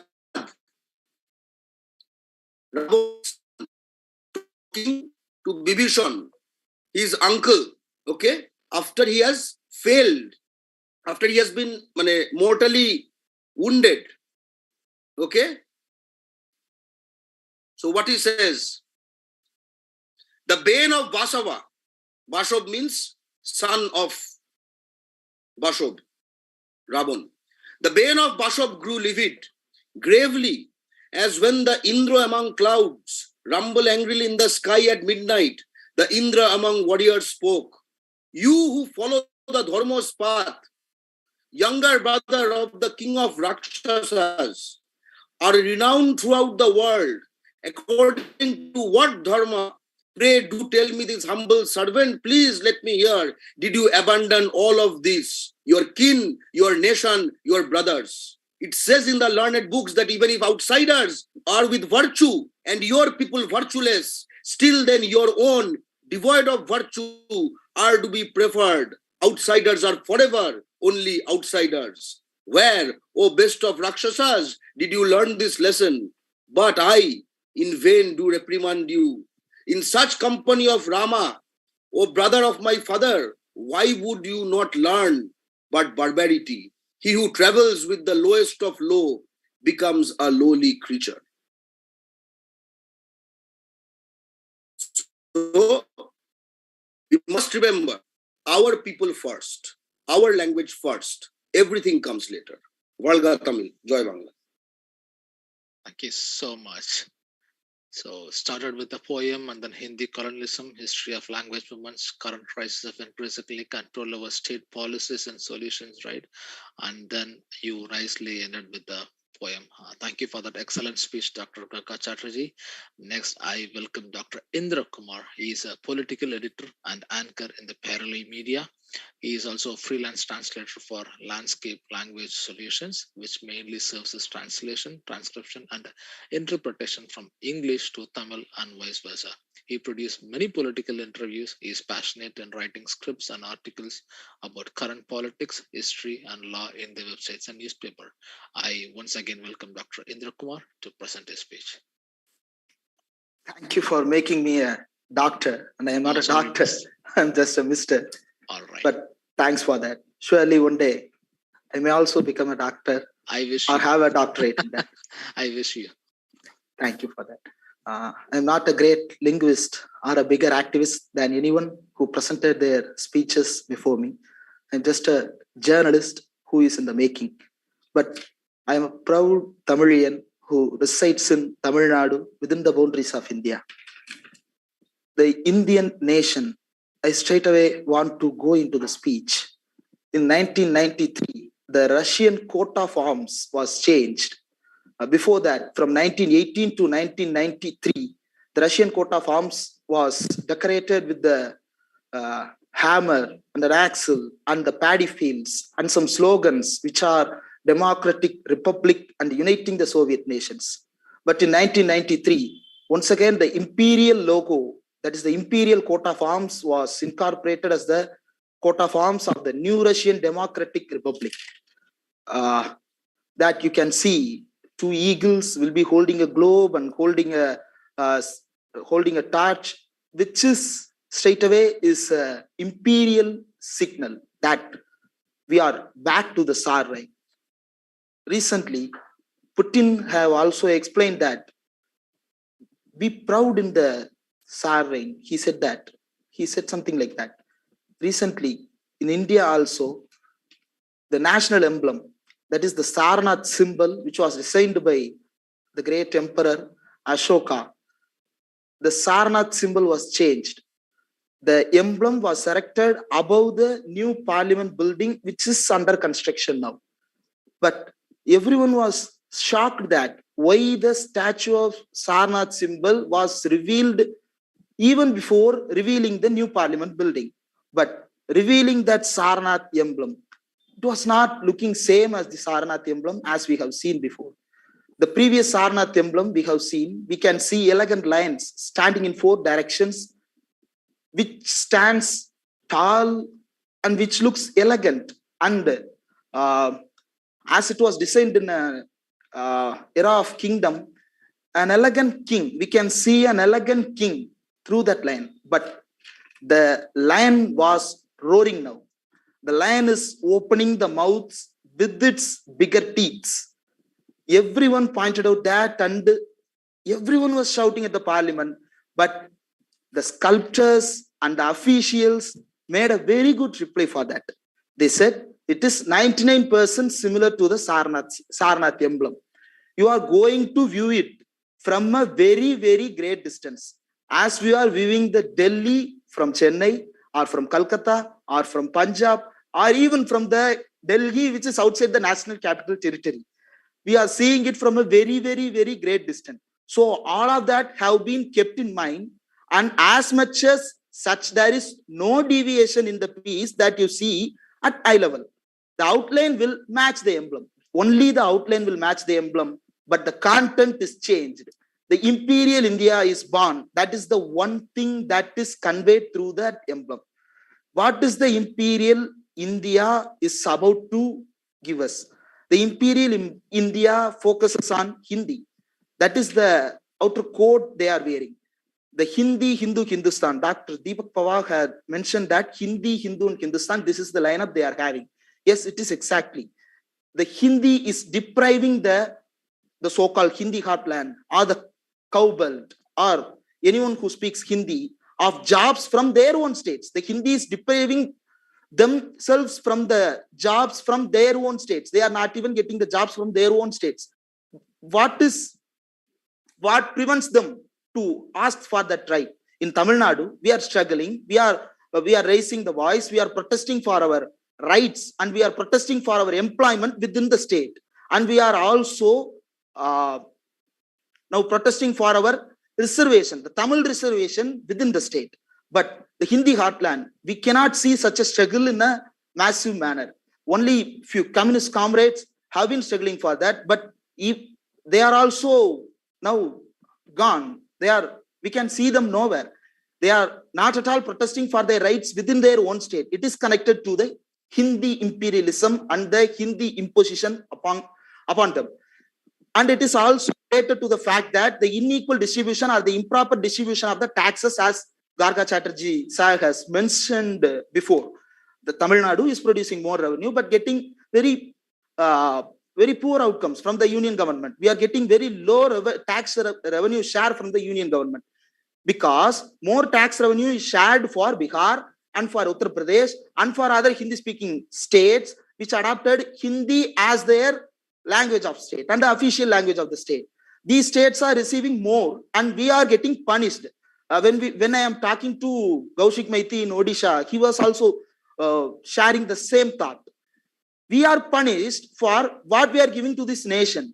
And the Hindi-speaking states, from there, the migrant laborers are coming to Tamil Nadu, to Kerala, to Maharashtra, to every earning state. The Hindi-speaking people are migrating. The Hindi-speaking people are deprived of jobs. They are cheated. They are being said that the nation is yours. Go and collect the wealth from everywhere. But we are not of the same kind. We are protesting for our rights within the state. When we started the linguistic movement in 1930s or in 1920s or in 1950s or in 1936, at any time around the nation, the one thing is we are a nationality. It it is conveying message through the states. We have a national identity. That is, we have a Tamil national identity. We have a Punjabi national identity. We have Marathi national identity. We have Bangla national identity. We have Malayali national identity. We have many national identities. To demolish that identities, the Hindi is being imposed, and the Hindi speaking people are led to come into Tamil Nadu. It is because of we cannot blame the people for that. We have to blame the union. We have to question the union. We have to question the union that why you are letting them migrate to our states. You are the ruling party in their states. Then give them jobs there. You are allocating more tax revenue for them. Then what is the tax revenue is allocated for? If you are not at all ready to get them employed in their own states and let them migrate to our states. So this is a very bigger issue. The language is the core issue for this. Language is one among many, but it is very important that to secure our national identity, to secure our own states, to secure this nation itself. As our finance minister PTR Palanivel Tyagarajan said, India today is a wonder, but I don't see it in the future. It is very difficult to visualize the future India as a wonder India, because the imperialism is happening through Hindi, through Adani, through Ambani, through Jio, and through the Adani enterprises all around the India.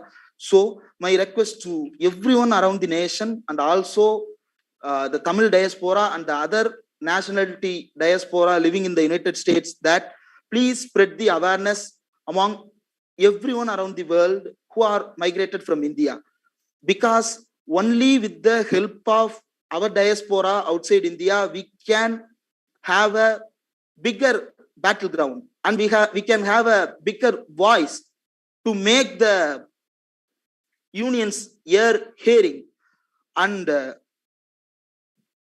another thing I want to insist is social justice struggle. The struggle for social justice is always related to the struggle for linguistic movement. Wherever you see the linguistic movements are very strong, you can hear the voice of social justice very strong. If the social justice voice is separated from the linguistic voice, then the linguistic voice is just another imperial voice that it deprives the people from social justice. So social justice and the linguistic movement have to be put along together, and we have to go with the view together. Thank you for the wonderful opportunity to speak with the very learned guests and professors and activists around India. Thank you for the opportunity. The symptoms of imperial India, the agitation of Tamil language movement in the past and the present, the relationship between the social justice and the linguistic movement, and proposing to spread this fact to make aware of everyone are the good points. Thank you, Indra Kumar, for the nice and crisp speech. Now it's the time for Q&A sessions. The audience in the call, I would request you to please press the hand raise button and the reactions options, and I will call one after other based upon the sequence. If you have any questions, just to press the hand raise button and the reactions option.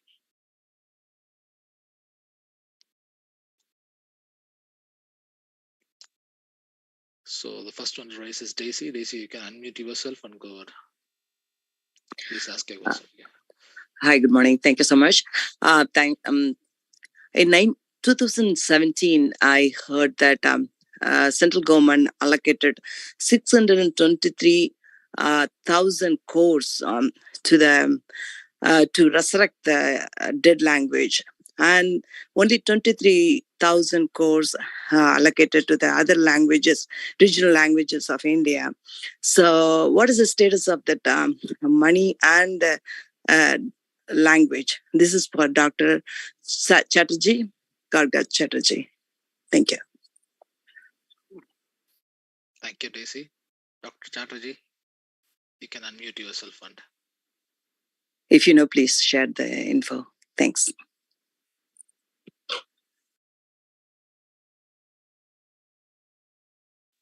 Or anyone, please, if he is not available. Yeah, Chatterjee sir is available. Yeah, go ahead, sir.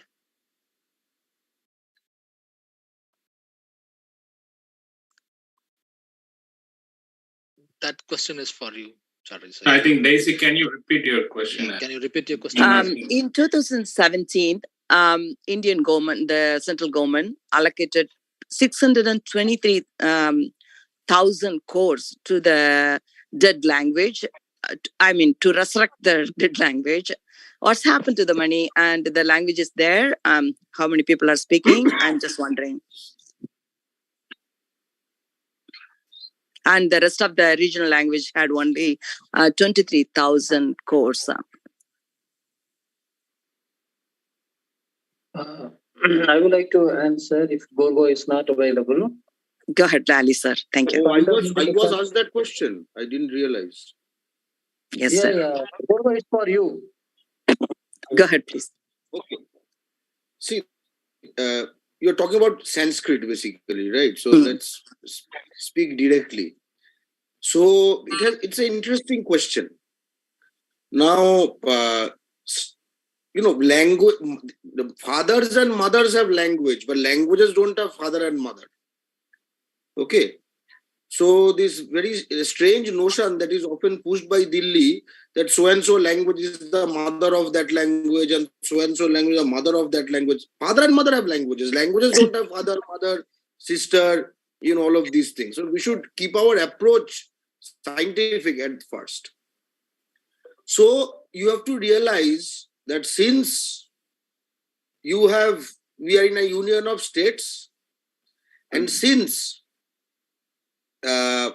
Hindi cannot be imposed directly, but Sanskrit is considered kind of, let's say Hindi is considered, let's say, impure Sanskrit, so to say. So if you look at this Sanskrit, whatever the allocation goes, the allocation is that it goes finally, it ends up in the pockets of the same people who is running this Rajbhasha, etc., and all of these people. Okay, same people. But so I would like to mention two things. First of all, as I said, it is not a language issue only. You are talking about this crore for us, so many crores for them. When you talk about the finance commission numbers, then we will be starting to talk in thousands of crores.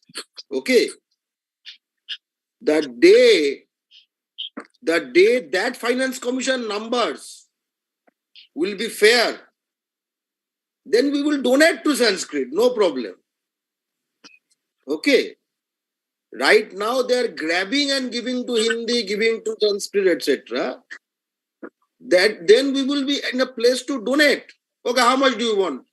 For Hindi we will donate, no problem. Okay.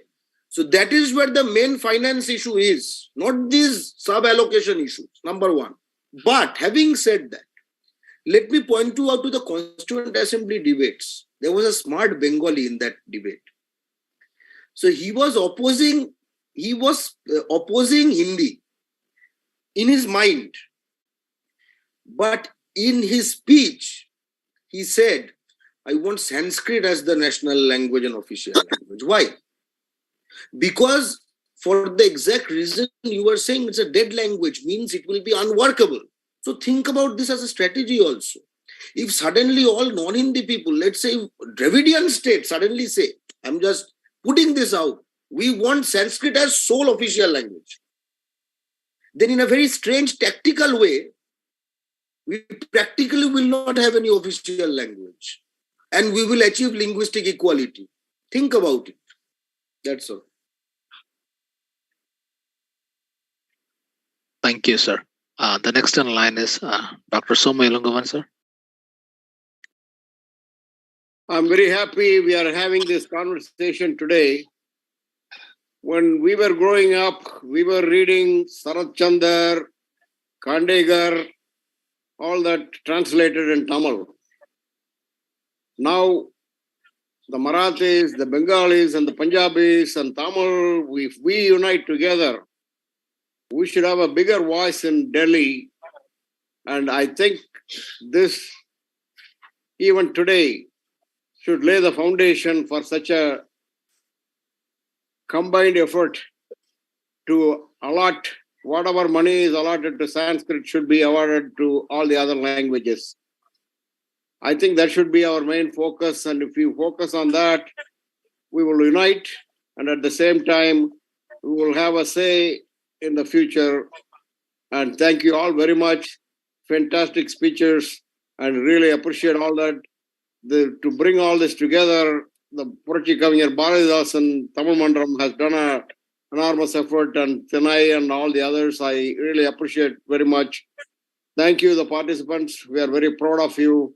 Let us unite together and bring the human resources over the Hindutva radicals. Thank you. Thank you so much, Dr. Somayalangavan. The next in line is Mr. Duraikanan.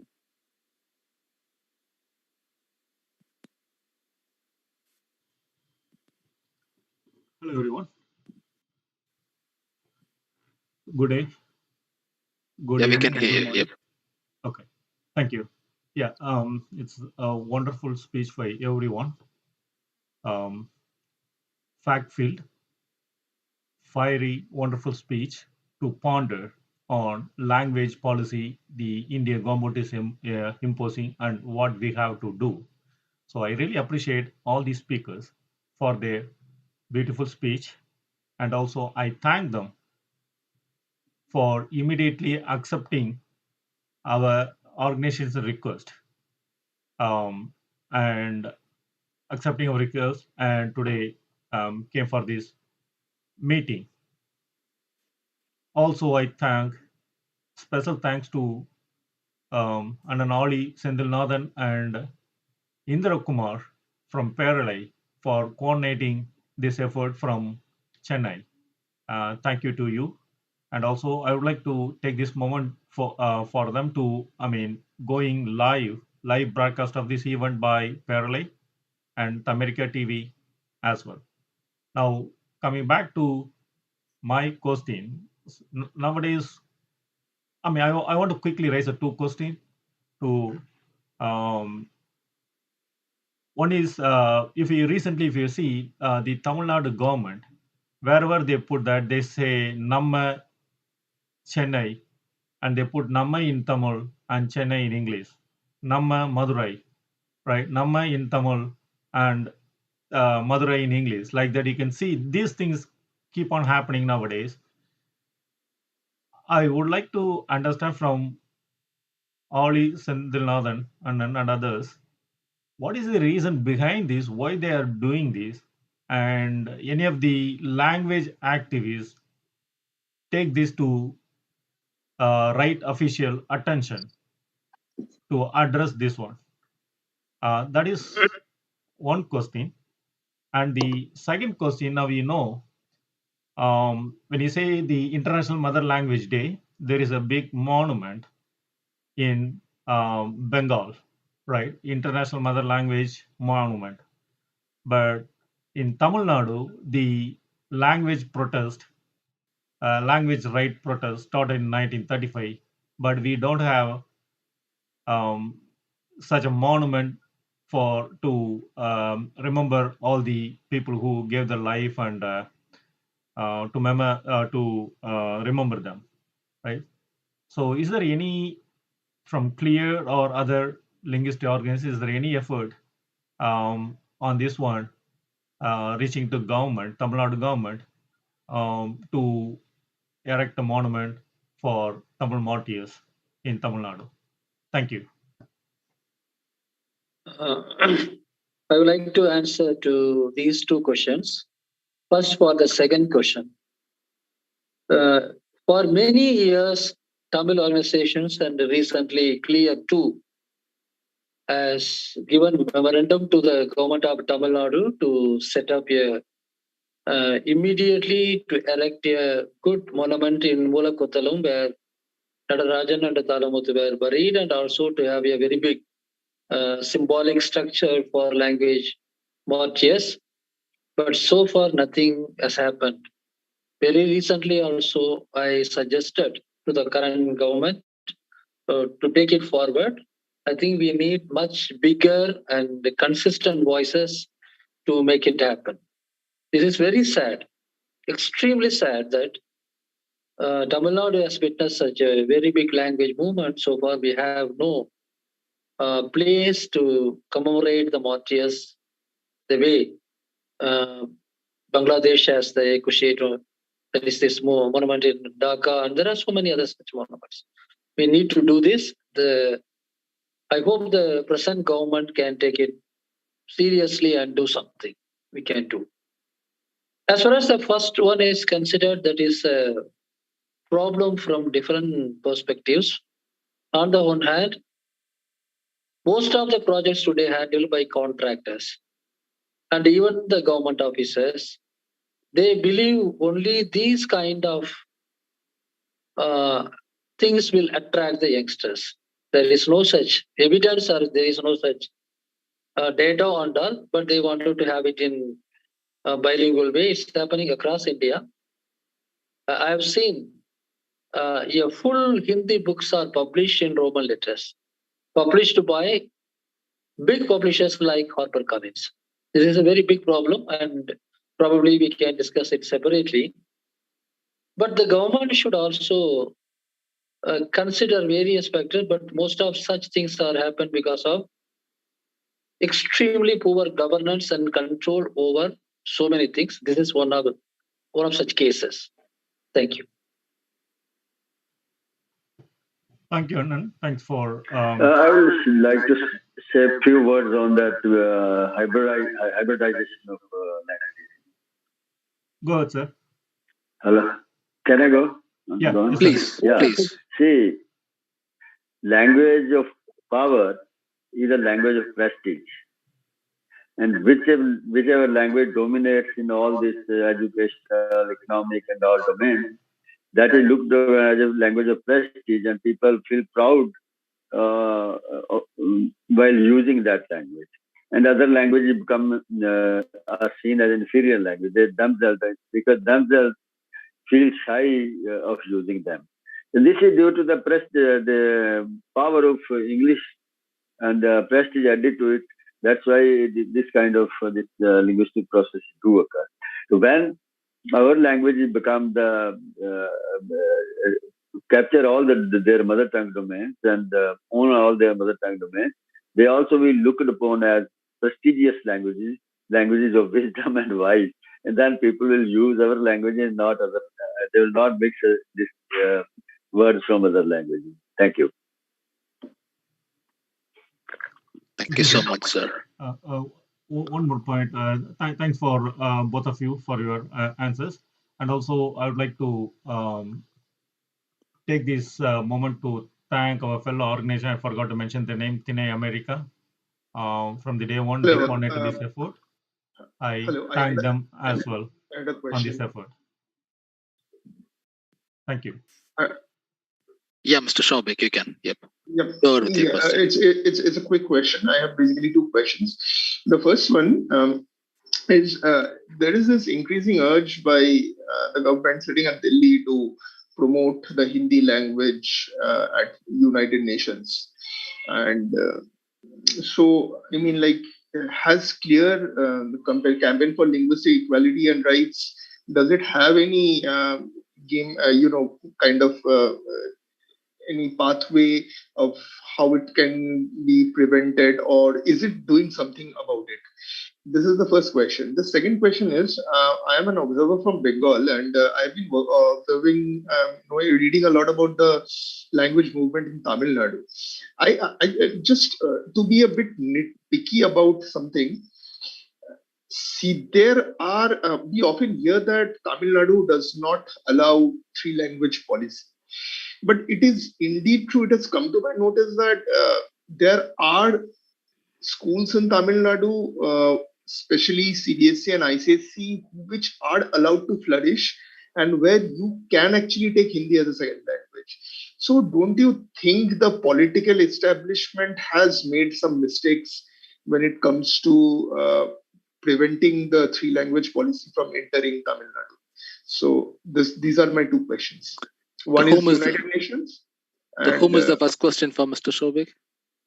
I'll let Mr. Both Ali of them can be for Mr. Senthilnathan. Both of them can be for Mr. Senthilnathan. Okay. First, for the second question again. See, the problem of CBSE schools flourishing in Tamil Nadu is mainly because the education is in the concurrent list. Earlier, it was in the state list, and then it forcibly transferred to concurrent list. Even the education could be in the state list, and some schools, for the benefits of union government employees and all, could exist in the other states. That was the case earlier. But the change in the education policy finally resulted in change in the entire scenario of language education in Tamil Nadu as well. So today, officially and legally, Government of Tamil Nadu can restrict Hindi to be introduced as a compulsory subject or even elective subject in the state government schools, but not in the CBSE oriented schools, and non-CBSE private schools. It is taught as a elective, though it is compulsory elective, because the Government of Tamil Nadu exams doesn't have Hindi, so it is elective, but the schools are making them compulsory. It's a very big issue. But Government of Tamil Nadu couldn't do anything, because even they tried in the past, they couldn't do anything since the education is in the concurrent list. So until the education is brought back to the state list, it will be very difficult to do so. So in the first one, I forgot the first one. What was the question? The Delhi government is planning to introduce Hindi in United Nations. Yes, so what is? Yeah. Yes, this is again a very, very strategically tricky issue. But essentially, this could be a point where the NRI, non-Hindi people in US, take this opportunity to expose Government of India's move. At least you can use this opportunity to make the world knows that India is a multilingual country. Hindi is not the only language. So this is not China, this is not Russia, this is not France or Germany or Japan or Spain. India is altogether like a European Union or a subcontinent of more than thousands of languages. So we should use this opportunity to expose the Indian government's internal policy of languages, which is an imperial policy. Because sometimes when a particular country is engaging undemocratic and hegemonic practices locally, the people in other countries are using the global forums to expose it. I think CLEAR or any other organization can do, but there is a limitation to that. But I hope the language rights people in other countries, they don't need to be even NRI. Anybody who support the language rights can expose Indian government's move. On the other side, India, I think again all the language rights movements and even the state government should fight on this particular issue, as it is already happened. Thank you. Thank you so much. Thank you, Mr. Aazhi Senthilnathan. The next one line is Mrs. Saroy Langoma. Good afternoon, good evening, everyone. So excellent speeches. We like to have it in a YouTube form, so I can send it to all my friends, so they will be educated about the importance of keeping our language for eternity. That's all we all wish. Recently, not recently, over the years in the United States, I have been exposed to Hindi-speaking people. And I insist that I don't know Hindi. And they seem to accommodate my wish, but they keep on go beyond the boundary. And they think we are like enemies to them. And I try to be very kind and say, I don't understand. You have to respect my language, so to speak in English. Anyway, the thing is, I see in the YouTubes, Punjabis talking Tamil, and Japanese in Chinese, and some other people like Gujaratis, they spread their message like they like Tamil. But I don't see any YouTubes, Tamil people speaking other languages. Is there any? I would like to know and then send it to those people. and tell them that we are not against any other languages, but we just want to practice our language, and we want to keep our mother tongue for eternity. So I would like to know, is there any effort of YouTube honoring other languages also? Thank you. To whom this question is for, Mrs. Ralingova? Anybody who is out. Indra Kumar, do you have any answer to?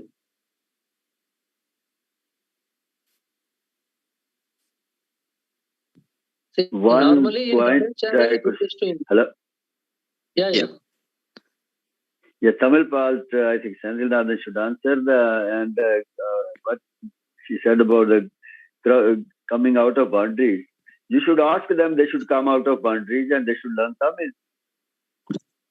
If they ask you to come out of boundaries and learn Hindi, you should ask them that we know at least a bit of Hindi or other language. You are not learning any other Indian language. You need to come out of boundaries. Okay. Yes. Thank you. So thank you very much. But yeah, I think we have to come up with the who are doing this celebration of languages. We have to come up with some YouTubes like that and telling them that we are not against their languages. We can even speak fluently your language. So yeah, see, we have to celebrate by spreading the word that we are not against other languages. We have to show it. Yes. Yeah, I think Ari has his hands full with all the projects. This is a new project for you, Ari. Tamils should talk in other languages, go to Punjab, Mumbai. But I have a point here. Yeah. I have a point here. See, in Tamil channels, we show if a Punjabi or a Pakistani or a Japanese speaking Tamil, we show in Tamil channels.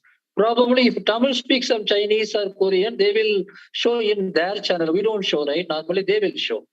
So that's how it works. Second thing is, I don't want to prove that I am such a broad-minded person, so I am learning Pashto languages or Persian language. I don't want to prove that.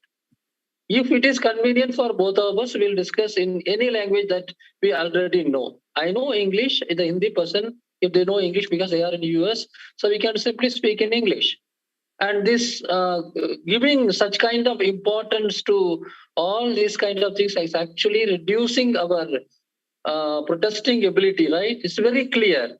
I know Tamil and English. You know Hindi and English. Let's speak in English. If they want to learn Tamil, let them learn.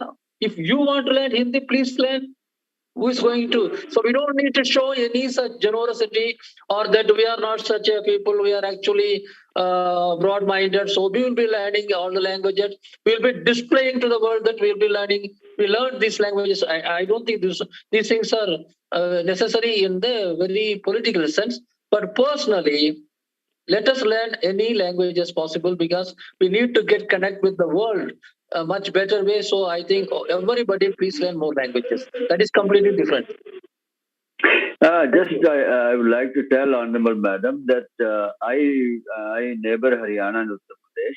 I go to those areas and I speak in support of Hindi if Hindi speakers are deprived of their language.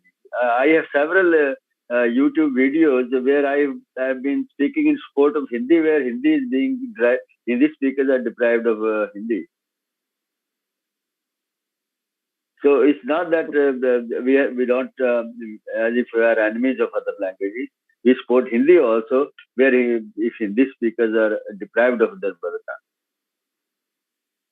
Yeah. Well, I don't want to prolong the conversation, but if we remove that animosity feeling, we will work towards unity. That will be better for all of us. That's all. Thank you. I have a suggestion. I think if Ali sir, if your book Moli Engal Uyirukku Ner is translated into English or any other Indian languages, I think the tussle will get a little bit solid. I think so, because the first chapter itself is dedicated to the Hindi speakers of India and how they are deprived of their opportunities. Yeah, that's true. Thank you. Thank you, Indra Kumar. So we are running out of time. So the next in line, people just make it short and simple. Durekanan, sir, you raised your hand. Sorry for that. We again coming back. I want to just reiterate one of the action item mentioned by Alisha and other people. That is expanding the clear in diaspora organizations. So probably this is a high time, right time. The clear should consider and make it as an action item to start your diaspora wings across the globe. That's my request. That's all. Thank you. Thank you, Thanks for Ilamaran. that. Definitely we will consider. Even within India, we need to do a lot of things, but still, I don't know how legally it works, but we can consider of having a chapter in US, and probably, as I already said, if we have to check the legal things, but a kind of group in US which is for language rights in general, and clear working together as two independent organizations, so that will be a good idea. So let's work together and let's plan for something on this. Definitely, Bala is already speaking about this for a couple of years, even 3-4 years, I think so. So we'll certainly work on this. That was Durekanan, Mr. Aazhi Senthilnathan. Thank you, Anand. Yeah. Okay. I'm sorry. The next in line is Ilamaran. Mr. Ilamaran, you can post your question.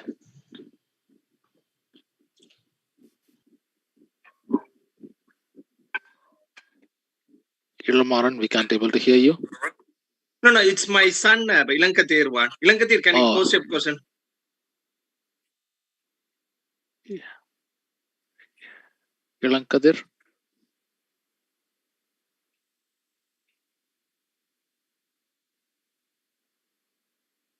Hello. Yep, we can hear you. Yes, go ahead, sir. So ever since you learned about Language Day and like ever since you started celebrating Language Day, how has it impacted your perspective on the world and on society? To whom this question is for? Anyone. Anyone in the panel? Indra Kumar, do you want to answer that question? Ilankathir, can you elaborate? I cannot fully understand the question. Okay. So my question was that so ever since you started like you learned about like the World Language Day and about like and started celebrating it and started like commemorating it with like these sessions, how has it like impacted your perspective, like how you think about the world and about society? Okay. To make it in one line, what is the impact of celebrating International Mother Language Day? I can take it like that. Yeah. This is the first time I'm involving in a celebration of International Mother Languages Day. I thank Aazhi Senthilnathan sir for this opportunity. A few months back, I was discussing with sir that about the Russia and Ukraine got into the war, and we were discussing about that, how the Soviet Russia was formed and how it was broken down.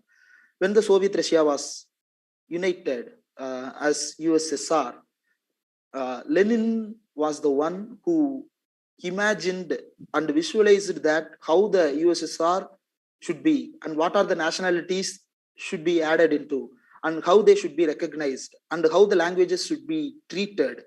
So by studying that, I can also understand that in India, we have the similar problem. But the issue is we had Nehru who partially recognized the languages of nationalities and agreed that he will not impose Hindi on the non-speakers of Hindi, but it happened in other ways. But the problem is we do not have Lenin or someone to recognize every nationality or every language and every right claim that we make. By celebrating this, this is as it is the first International Language Day celebration for me. It is it was very eye-opening, I could say, because listening to Dr. Joha, listening to Dr. Deepak, listening to Dr. Garga. I have previous interactions with these people. I have interviewed them, but we should have a common line for our struggle. For every nation, every nation is dividing and every nation is uniting based upon the languages and the diversities that they have upon their culture. So to understand that, this day is very much useful for me. I was studying about the Marathi languages movement. I was studying about the Bangla languages movement. I was studying also about I was in an assumption that Punjabi is not at all in a vulnerable position, and I thought that the Hindi is not a bigger problem for them. But only after interacting with Dr. Joha, and he had shared an article with me in the WhatsApp and also to all other members in the group that we had for this event. After reading that, we get to connect more and we can get a common line for our struggles. Only with the common line of our struggles, we can unite forward. During the question of previously, we had a question that in Tamil Nadu from, I don't remember the name. In Tamil Nadu, the CBSE schools and ICSE schools are imposing Hindi, and they have the 3-language policy. Why should the Tamil Nadu government allow that? They should ban that. There was a question like that. So we get to know the notion that Tamil Nadu government is allowing the 3-language policy to exist in CBSE, but it is not like that. As Aazhi Senthilnathan sir had explained, the union made the education into concurrent list, and we are yet to interpret. Recently, A.K. Rajan in his NEET committee report interpreted the constitution that we still have the right to educate our children in our own wish as per the state or the universities act we have. So this forum or the discussion widens the perspective that we have, and also the one line that we are united upon to continue our struggle or the protest or the rightful fight to the future. That is from my own experience. Thank you, Mr. Indra Kumar. Thank you. So it was an honor to have all of you on the panel. So we know your time is precious, and we are immensely grateful that our panel guests were able to carve out some time with us. Thank you, Purarchikkavignar, Bharathidasan Tamil Mandram, Thinai America, and PRLA for allowing me to host this International Mother Language Day event. To all the panel guest members, audience, and their listeners, we look forward to working with you and seeing you at the future events. Once again, I thank you, each and every one of you. Have a wonderful day.